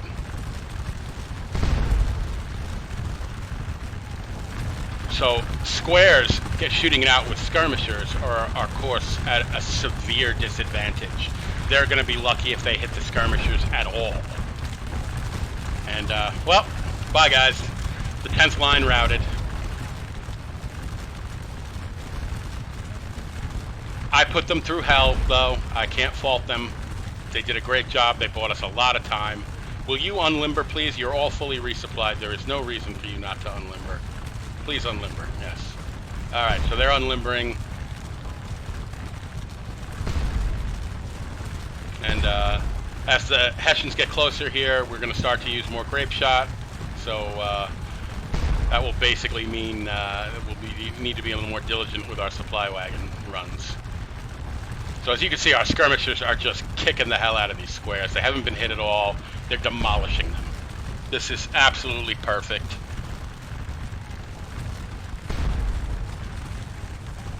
We're now forcing some of the guard Hessian units into square.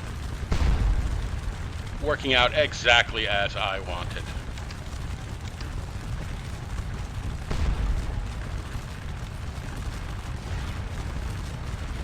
So again, these Hessian units out here, they're at kind of the maximum range to get triggered in and out of square.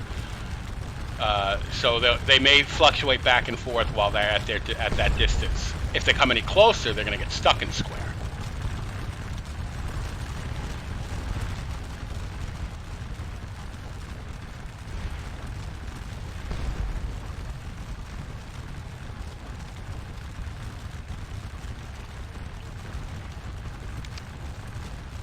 And I'm just kind of going to put 3 line units in front here, and I'll move the assault columns and put one, just make more sense of this, you know what I mean? So I'll have line, assault column, line, assault column, line, assault column. And that's my reserve right there. That's if they have, if in any way conceivable they could get through this at this point, because there really isn't. They have no cavalry. Without cavalry, there's nothing they can do.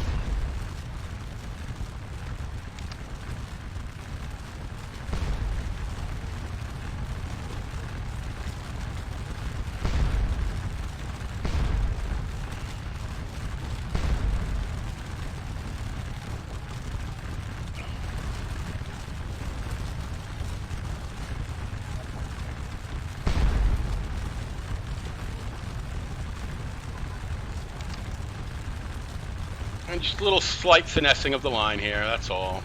Just extending it further to the left. Making sure every portion of the line is covered by skirmishers.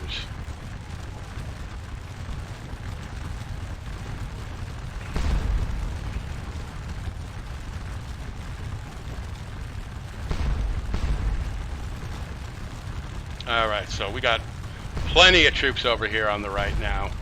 Cardinal's whole brigade is deployed with lines in front and assault columns in rear. We have cavalry and in front, screened by skirmishers, forcing these Hessian line units into square. Beautifully done.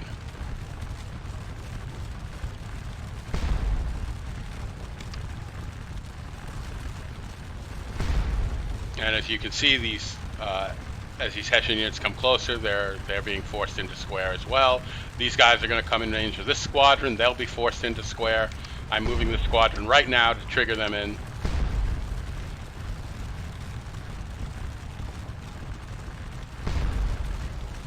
And up, here they come. Here comes the advance from Reichstadt. So our guns have unlimbered. And they are leading with their artillery.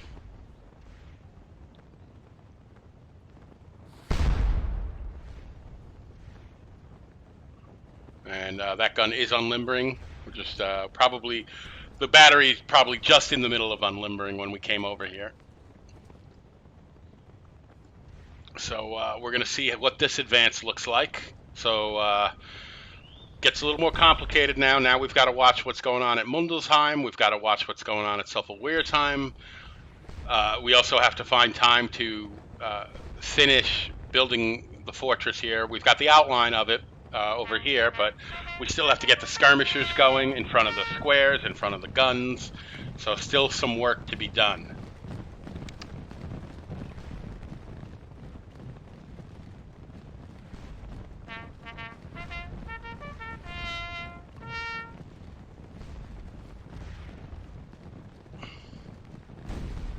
And you can hear the grape shot raining out at Mundelsheim from my battery, as obviously the Hessians have approached within range of it, and I quickly want to see it.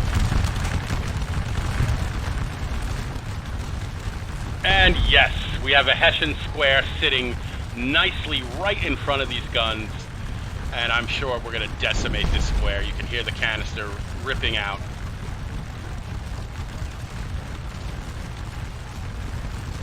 And this is working out beautifully over here. Our skirmishers are just kicking the bejesus out of these squares. And I'm going to start. Some of these skirmish units are no doubt starting to get tired, run low on ammo. So one of the things I do with skirmisher units when they run low on ammo, because I don't want to run the supply wagon all over the battlefield away from the guns, I just recall them and kick out fresh ones, and they'll have full ammo. You know, so in that way, not only am I cycling more tired units out of the action, but I'm basically resupplying my skirmishers by putting in fresh ones. So this is beautiful. This square is toast. They're sitting right in front of this gun battery. Forced into square by this squadron right here. They can go no further. This is a guard level unit right here, but they got to obey the rules just like everybody else. That's one rule they cannot break. You see cavalry, you form square. And indeed, I don't see much behind Lampertheim. I think we're looking at the entirety of the Hessian division here. 2 brigades. We've got the 1st Brigade on the left here with the guard units. The 2nd Brigade is bottled up in square here, and their artillery is backed by Lampertheim. So I believe we've accounted for all of the Hessian division.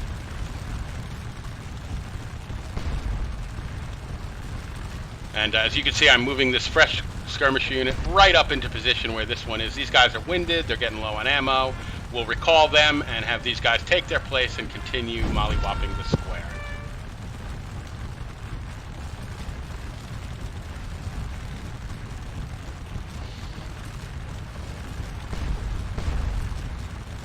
And we're about 80 yards, really effective musket range. If that unit was in line, that might be a little close, but we've got them forced into square. Their firepower is cut by 75% while they're in square. We have nothing to fear from infantry while they're in square.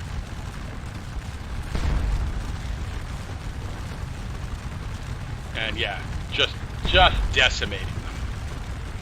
This is beautiful stuff here.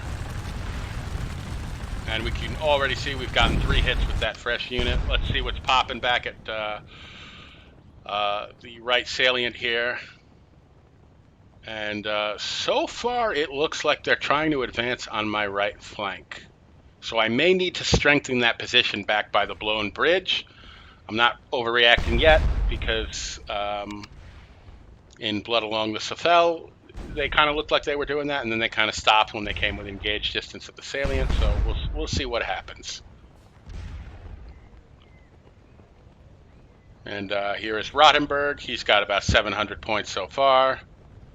We have 1,700 points so far. We're only in the only an hour and a half into the scenario. The action's really going to start to pick up, and once our artillery gets going, we should start to earn more points.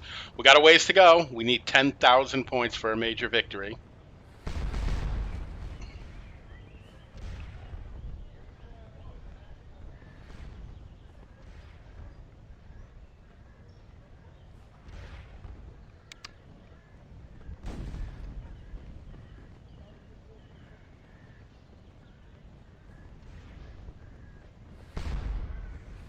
But just in case they decide to flank us and try and come across here, I'm going to move this line unit into position.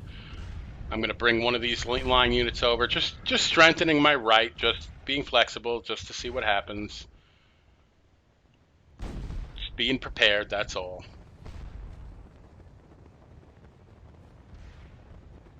And we still got to kick out skirmishers to get in front of the guns here. So this battery here is kind of deployed at full spread. That's why I have them a little further back from the square. So we're going to use 2 skirmisher units. We'll put one here and one here to really screen the whole battery.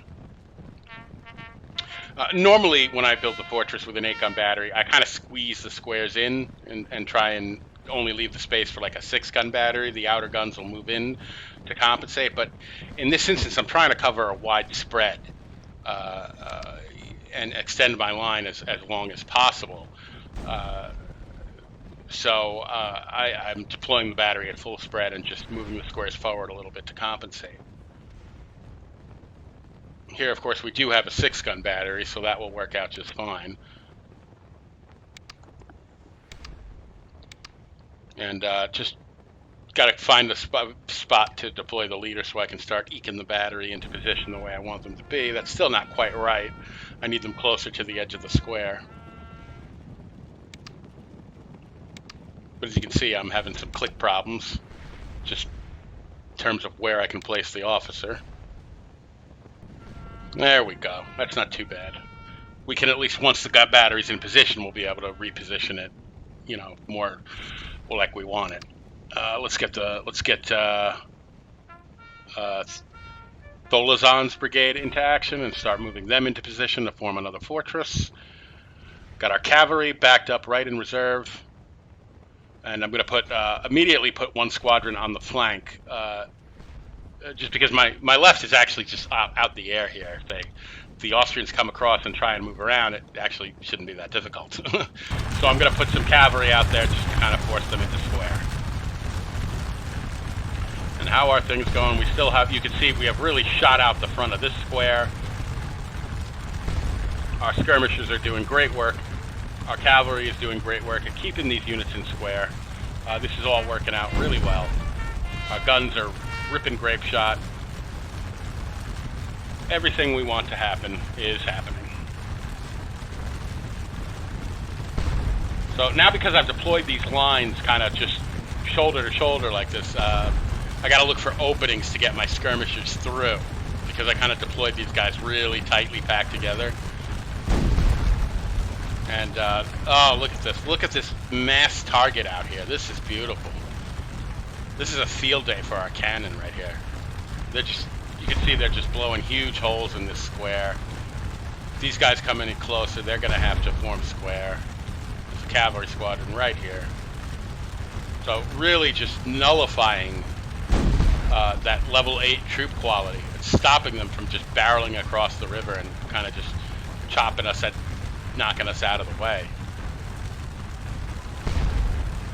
And that is what we wanted.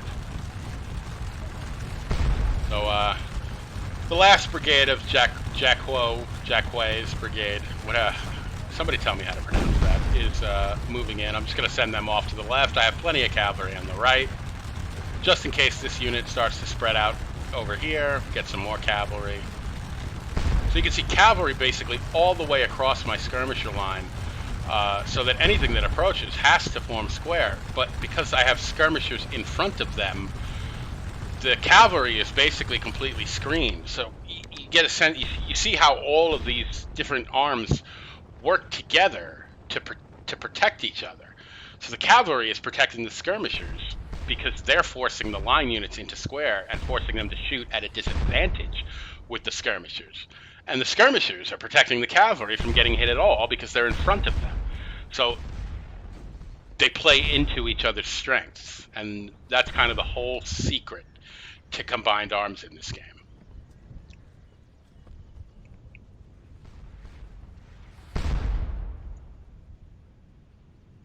And how to make it work for you. And to deny those same advantages and those same tactics to the AI.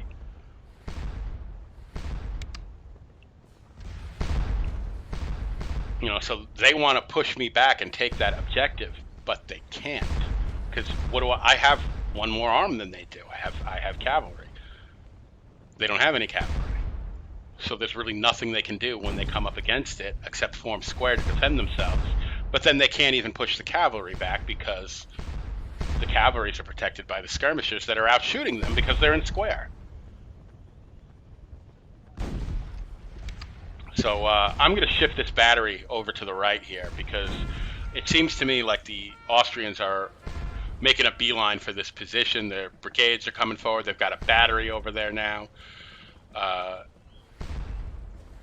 So I definitely feel like I need to strengthen that position a little bit.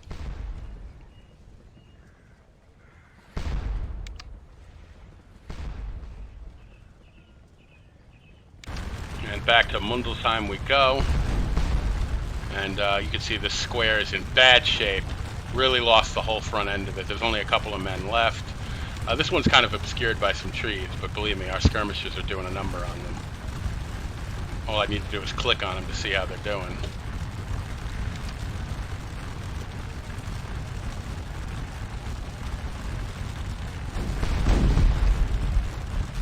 And as you can see, we have forced one of these squadron, these line units back. We've got 2 squares sitting right in front of this battery, just getting worked. While we've got hardly any of our force engaged, all our line battalions, they haven't even been engaged yet. We're really just working with skirmishers. That's all we're using. And the cavalry, of course, to keep them in square. So with actually very little, we're holding this entire division in place with using very little of our forces because of the way we're using the combined arms tactics.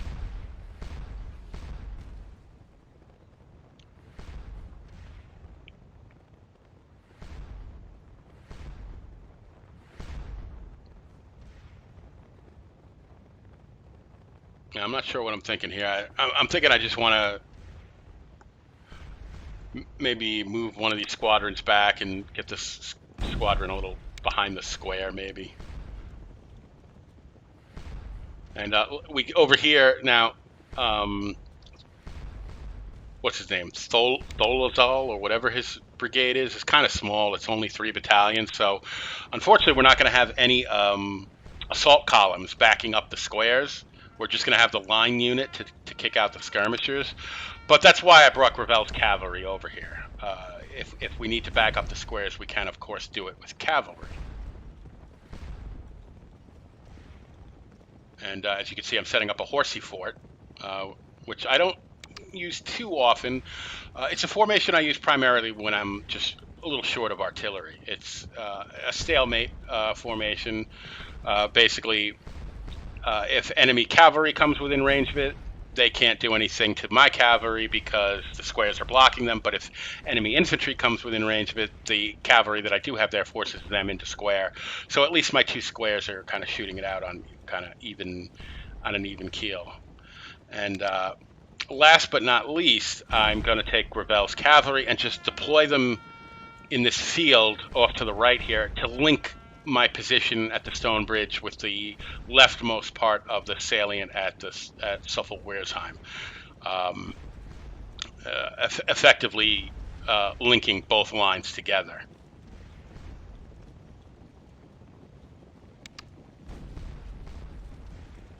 And I'm just keeping this one squadron on the left here just to have them there, just in case I need to force something in the square that tries to get around me.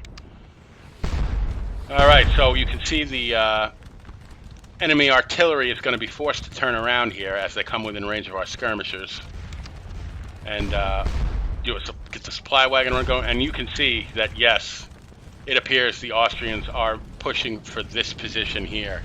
So I'm quickly scrambling to strengthen this position. I've got a battery coming over here. I'm going to kick off some more skirmishers and extend the skirmish line south along the riverbank. Now, they don't have any cavalry, so I can go back to my my riverbank style of defense with skirmishers here. I'll bring this line unit over, we'll bring the battery over, and hopefully we'll be able to contain this before it really gets going. Again, the river is a huge barrier to the attack, and we're in heavy woods.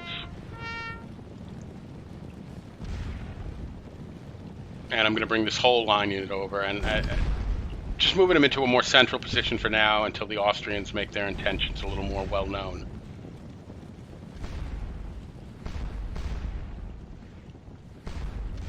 And yeah, this is very different from what happened in Blood Along the Souffel. Here they only have 1 brigade attacking the right salient, and their other brigade is moving to attack the blown bridge area, and the left salient doesn't look like anybody's heading for it.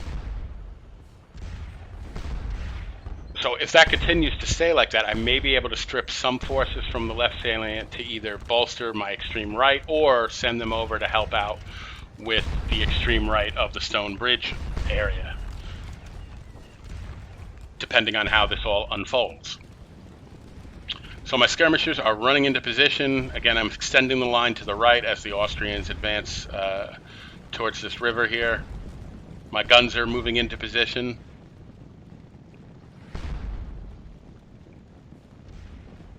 Now, I can't get too close because the Austrian guns are actually fairly close. I don't want to come within grape shot range of them.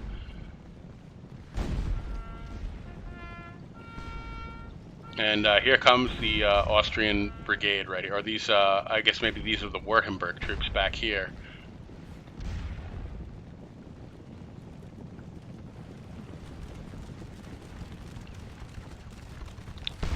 And our skirmishers have now engaged the line units here. They are, as I said, they are close enough. Our guns are now ripping into this unit with canister, doing their deadly work. And this position is so much stronger now because we have the artillery up there. And look at it go.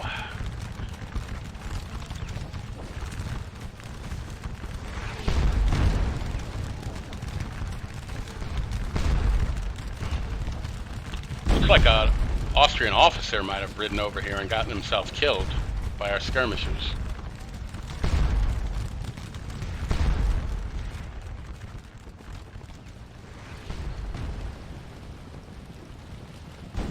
And the same thing looks like it happened over here. Austrian officers just blindly plodding ahead until they run into our units. And you can hear our rightmost artillery batteries just blowing huge holes in that line. And as I said, it doesn't appear that the left salient is really getting pressed, so I'm siphoning some power away from that and sending them over to the extreme right. Let's see how things are going at Mundelsheim here. Pretty good, pretty good. We got the front line all stopped up in square. We got, looks like 3 squares in front of us. Now you can see the Austrians have crossed the river with some skirmishers, but I've got plenty of skirmishers out here, and I got more coming forward. This unit has backed off a little bit and has now formed line, but they're at such an extreme range that it's okay. But that's the choice they have. Stay far away and not be that effective, or come forward and have to form square. It's kind of not a great choice either way.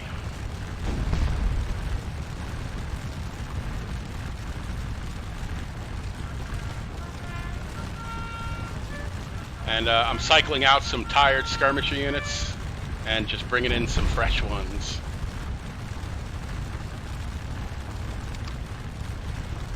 So here's a fresh unit. We'll put them right where the tired unit is and just recall them as soon as they get there. Supply wagon run, because no doubt this battery is burning through canister at this point. We can see gaping holes in both of these squares. So clearly the artillery is doing hard work.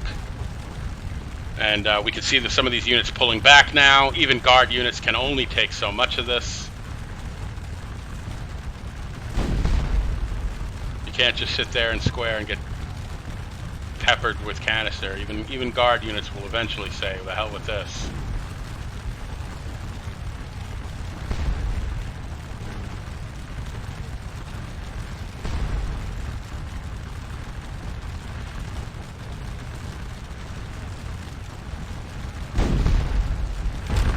And I'm now watching 3 hotspots here at once. So we can see the Austrians have deployed into line. And, oh, one of my skirmishers is right in grape shot range. They have got to get the hell out of there. Gotta pull them back. I love firing it. I sure don't like taking it. So we're going to have to pull that skirmisher unit back. Those Austrian guns are just way too close. But I'm going to try and advance my guns a little bit and see if we can start firing some canister into these units and really break them up and get them out of there. Because if we can break shoot these units up and they come up one by one like this, we should be able to just shoot one up, then shoot the next one up, then the one behind that, and the one behind that, and hopefully take them all out. So there we go. We have our battery advancing in full spread here.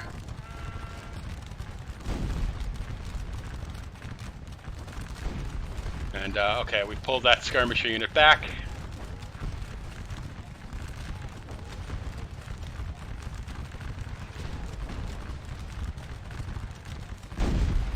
And now these guys are getting peppered by it. So I'm going to have to pull the skirmishers back, unfortunately.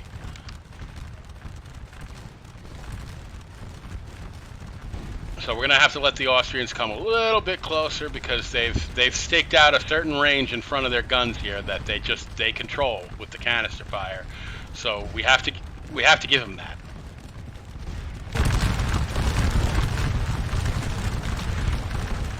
How are things going over here?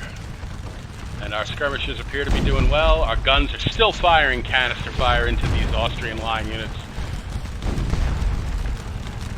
They're all bunched up out there. They're just a mass target for artillery, and they're just ripping into them. And I'm going to do another supply wagon run. Keep those guns topped off with canister fire. And again, the left salient, it really has not been engaged. Our guns, of course, have opened up, but they still have not been touched yet. And again, just bouncing back and forth. Let's see how things are at Mundelsheim. We've driven back some squares. This square that was here is gone. You can see they left a good quarter of their number on the ground there. So the remainder of these units have pulled back far enough that they don't have to form square. That's going to give me a chance to get the tired skirmishers out, cycle in fresh ones while there's a lull in the fighting.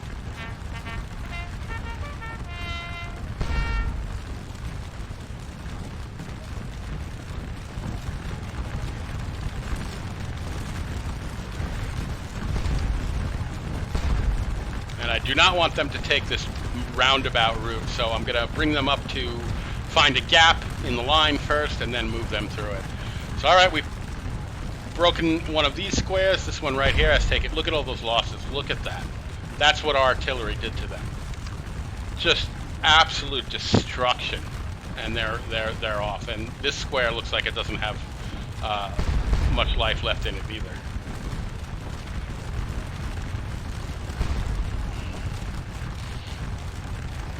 And yeah, so that is how you deal with guard level troops, is force them into square and just let your artillery do the work, let the skirmishers do the work, just take away their offensive power.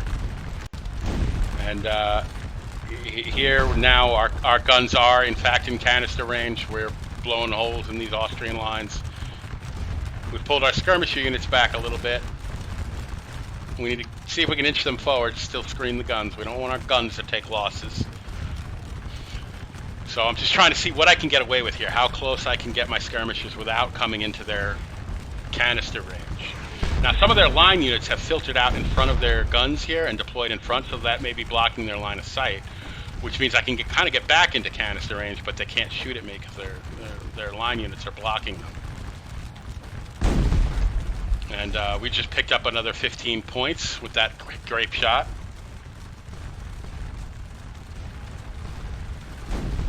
And the battle is really starting to heat up here. We're now tangling with the Austrians on 3 separate hotspots here. One down at the blown bridge area here. The Austrians look like they're trying to make their way across the river. We don't have much to meet them with. This could be a problem. I have got to get some muscle over here. They're coming. Now, it will take them a while to get across that river, and they will take a lot of losses, but I can't wait. I have to find a line unit and get them over. There's one. I have to get muscle over here.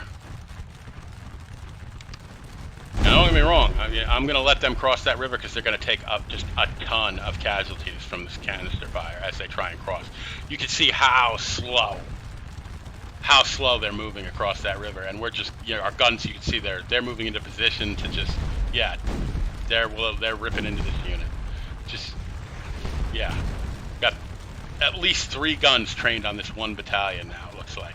And it looks like a 4th is coming over. And okay, this is that. See, this is why I think ahead. This is that line unit that was all the way over in the left salient. There, got 530 men. Okay, now we have some manpower over here, and we can deal with these units that are trying to cross the river, because they're going to be in bad shape once they get across, because they're eating the casualties. But even while that tense situation is going, look at all these skirmishers. Remember what I was saying earlier about how I've never seen the AI use skirmishers like this? Look at this. Just crazy. I've never seen this before. I've never seen such aggressive use of skirmishers by the AI.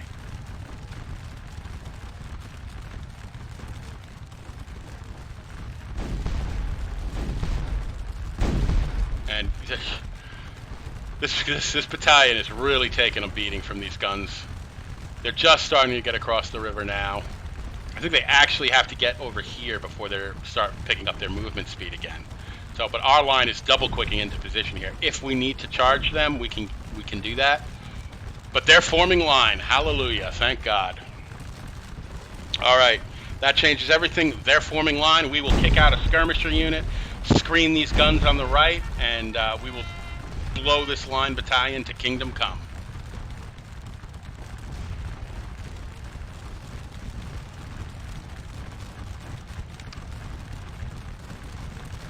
So we're bringing a skirmisher unit up to screen the rest of these guns, and that line battalion is going to get creamed. You can hear it. Creamed. Demolished. Can't stand in front of an 8-gun artillery battery like that. You're going to get destroyed. And we also have another full 530-man fresh battalion making its way over, really building up some strength in that position. Because our left salient is not really getting hit at all. It's really not getting pressed, so we can afford to pull some strength away. So I got to start pulling some skirmishers back, getting the tired ones out, kicking out new ones, just keeping the lines fresh.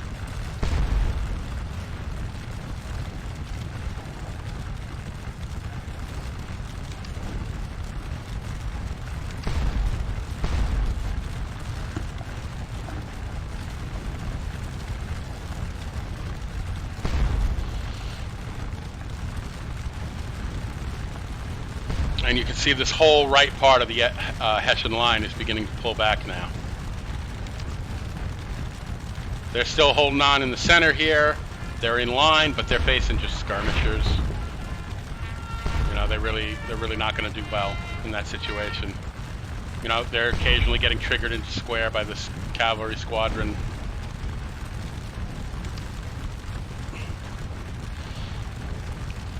We got forced another unit into square out here because of this squadron. This is the fresh one that just came out. Such a dirty combined arms game we're playing here.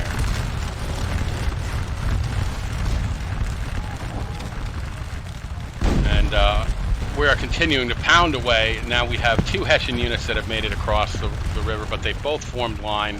Our guns are screened, and they're doing devastating work. And I'm bringing this 530-man battalion. We're going to set them up in line over here, deploy skirmishers. Maybe we can even get some flanking shots on these guys while they're eating this canister. I can't imagine they're going to stay there for long. That's just a bad position. They would have been better off trying to charge. They might have gotten something for their efforts. But standing here shooting it out at close range with skirmishers while the guns are literally right behind them is just a death sentence.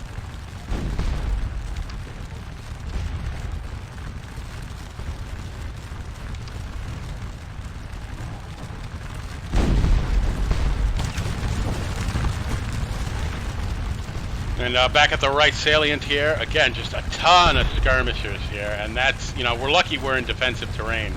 As you can see, our skirmishers are taking some losses because it's not as uneven as you think it is when they deploy skirmishers of their own, because, I mean, they're in heavy woods on the other side too, but just look how many of them there are. I've never seen the AI do that.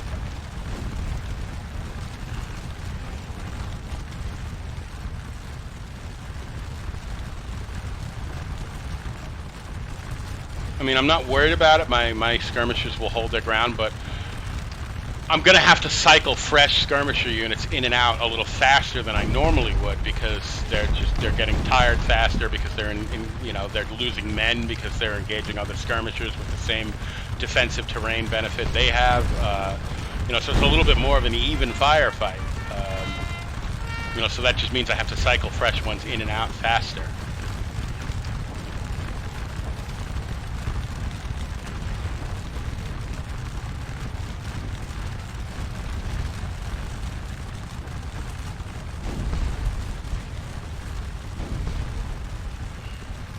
And again, we will bounce back to Mundelsheim here. And again, we have forced these Hessians into square in most of their forward area. Everything's working out kind of the way I wanted. We're recalling the tired skirmisher units. I've got the fresh ones up there, and just keeping it status quo, keeping them in square, keeping the skirmishers out front. This kind of worked out exactly the way I wanted to. Keep our battery supplied. And like I said, we're really just using skirmishers and cavalry. We haven't really used any of our battalions at all. They're really just a source of skirmishers to be able to keep cycling fresh ones in and out.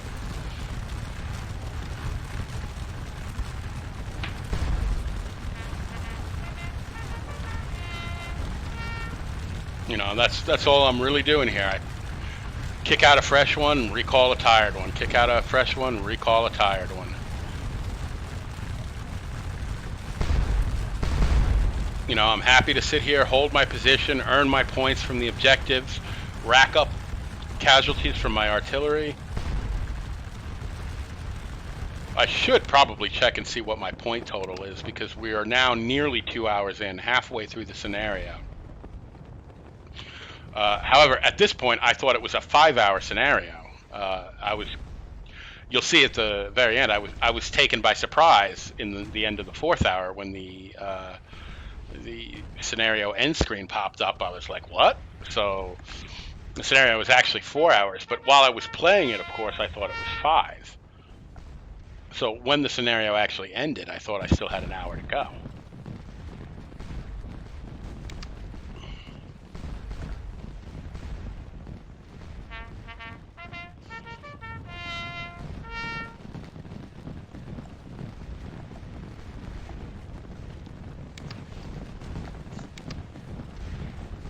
And we're just finishing up the fortress at the Stone Bridge area here. We're just, normal stuff. Skirmishes in front of the square, skirmishes in front of the batteries, yada yada. You guys know what I'm doing by now. I've done it a gazillion, quadrillion times at this point. And yeah, it's a very thin link between those two lines, but nevertheless, it's something.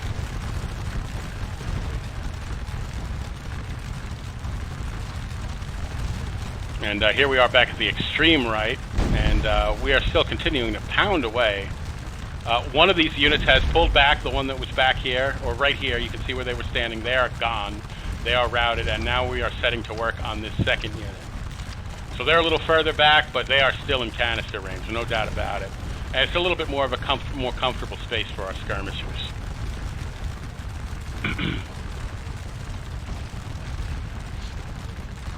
And again, we don't hold a lot of canisters, especially the howitzers. They only hold 7 rounds, so we just keep doing the supply wagon runs back and forth.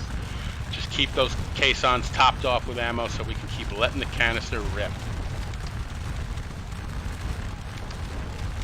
Because by God, is it earning us a lot of points.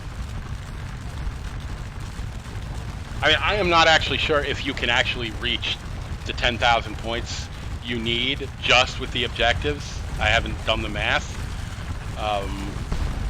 but I am sure a great deal of the amount of points we get is coming from our guns, because they're just so beautifully positioned to just rain continuous canister fire down on the enemies in front of them.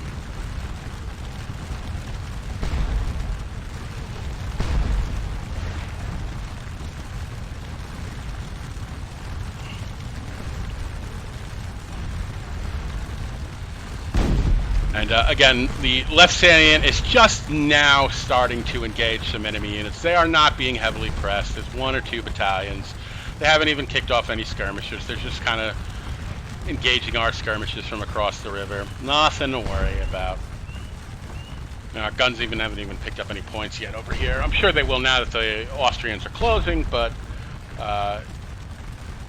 I'm really not worried at this moment. Let's check on Mundelsheim again. Same old story, forced into square.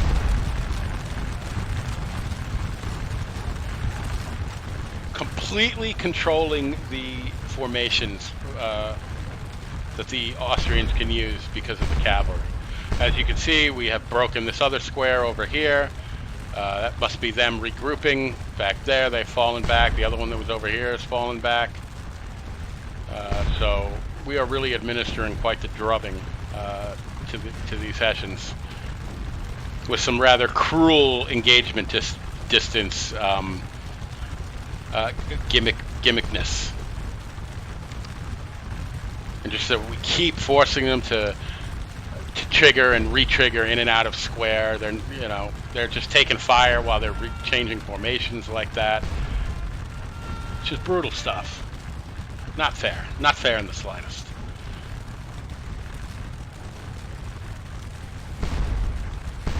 So the left side of this line now has really quieted down.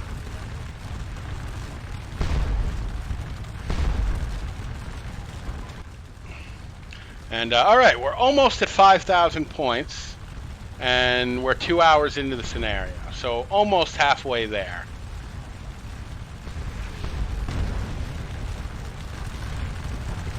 And we have inflicted 3,300 casualties. We've only taken about 400, a little over 400. So far, this is an absolute massacre.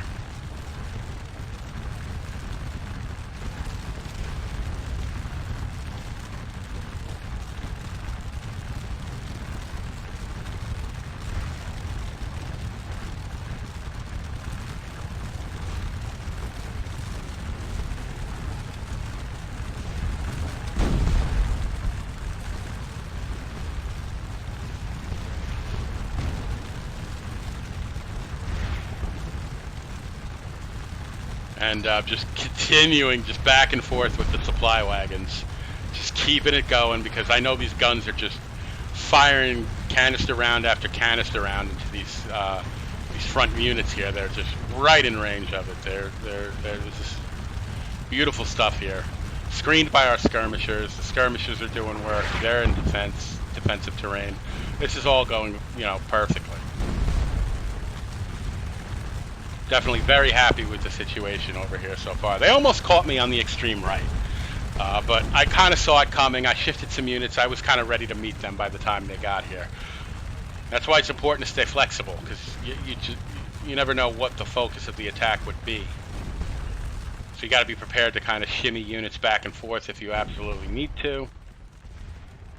And the fortress is nearly finished here. I think it is finished. For the most part, it's finished. We've got all our skirmishers out. I'm just gonna shimmy this cavalry over a little bit just to shore up this a little bit and have the squadrons right there. But we are nearing the end of the 2-hour mark, guys. I said I was gonna stop it at 1700. We are approaching 1700, and there it is. I will pause it right here, guys. So we are now halfway through the scenario. The battle is raging at Mundelsheim, as well as the right salient of the Souffel-Wiersheim line, and our extreme right has even been the focus of an attack by the Württemberg troops, but we now have that under control. If the heroes of Strasbourg was any indication, there will be a large combined arms Austrian force moving down this road, infantry and cavalry and artillery, and that is why we have set up the fortress here to meet them. And I hope you guys enjoyed this video.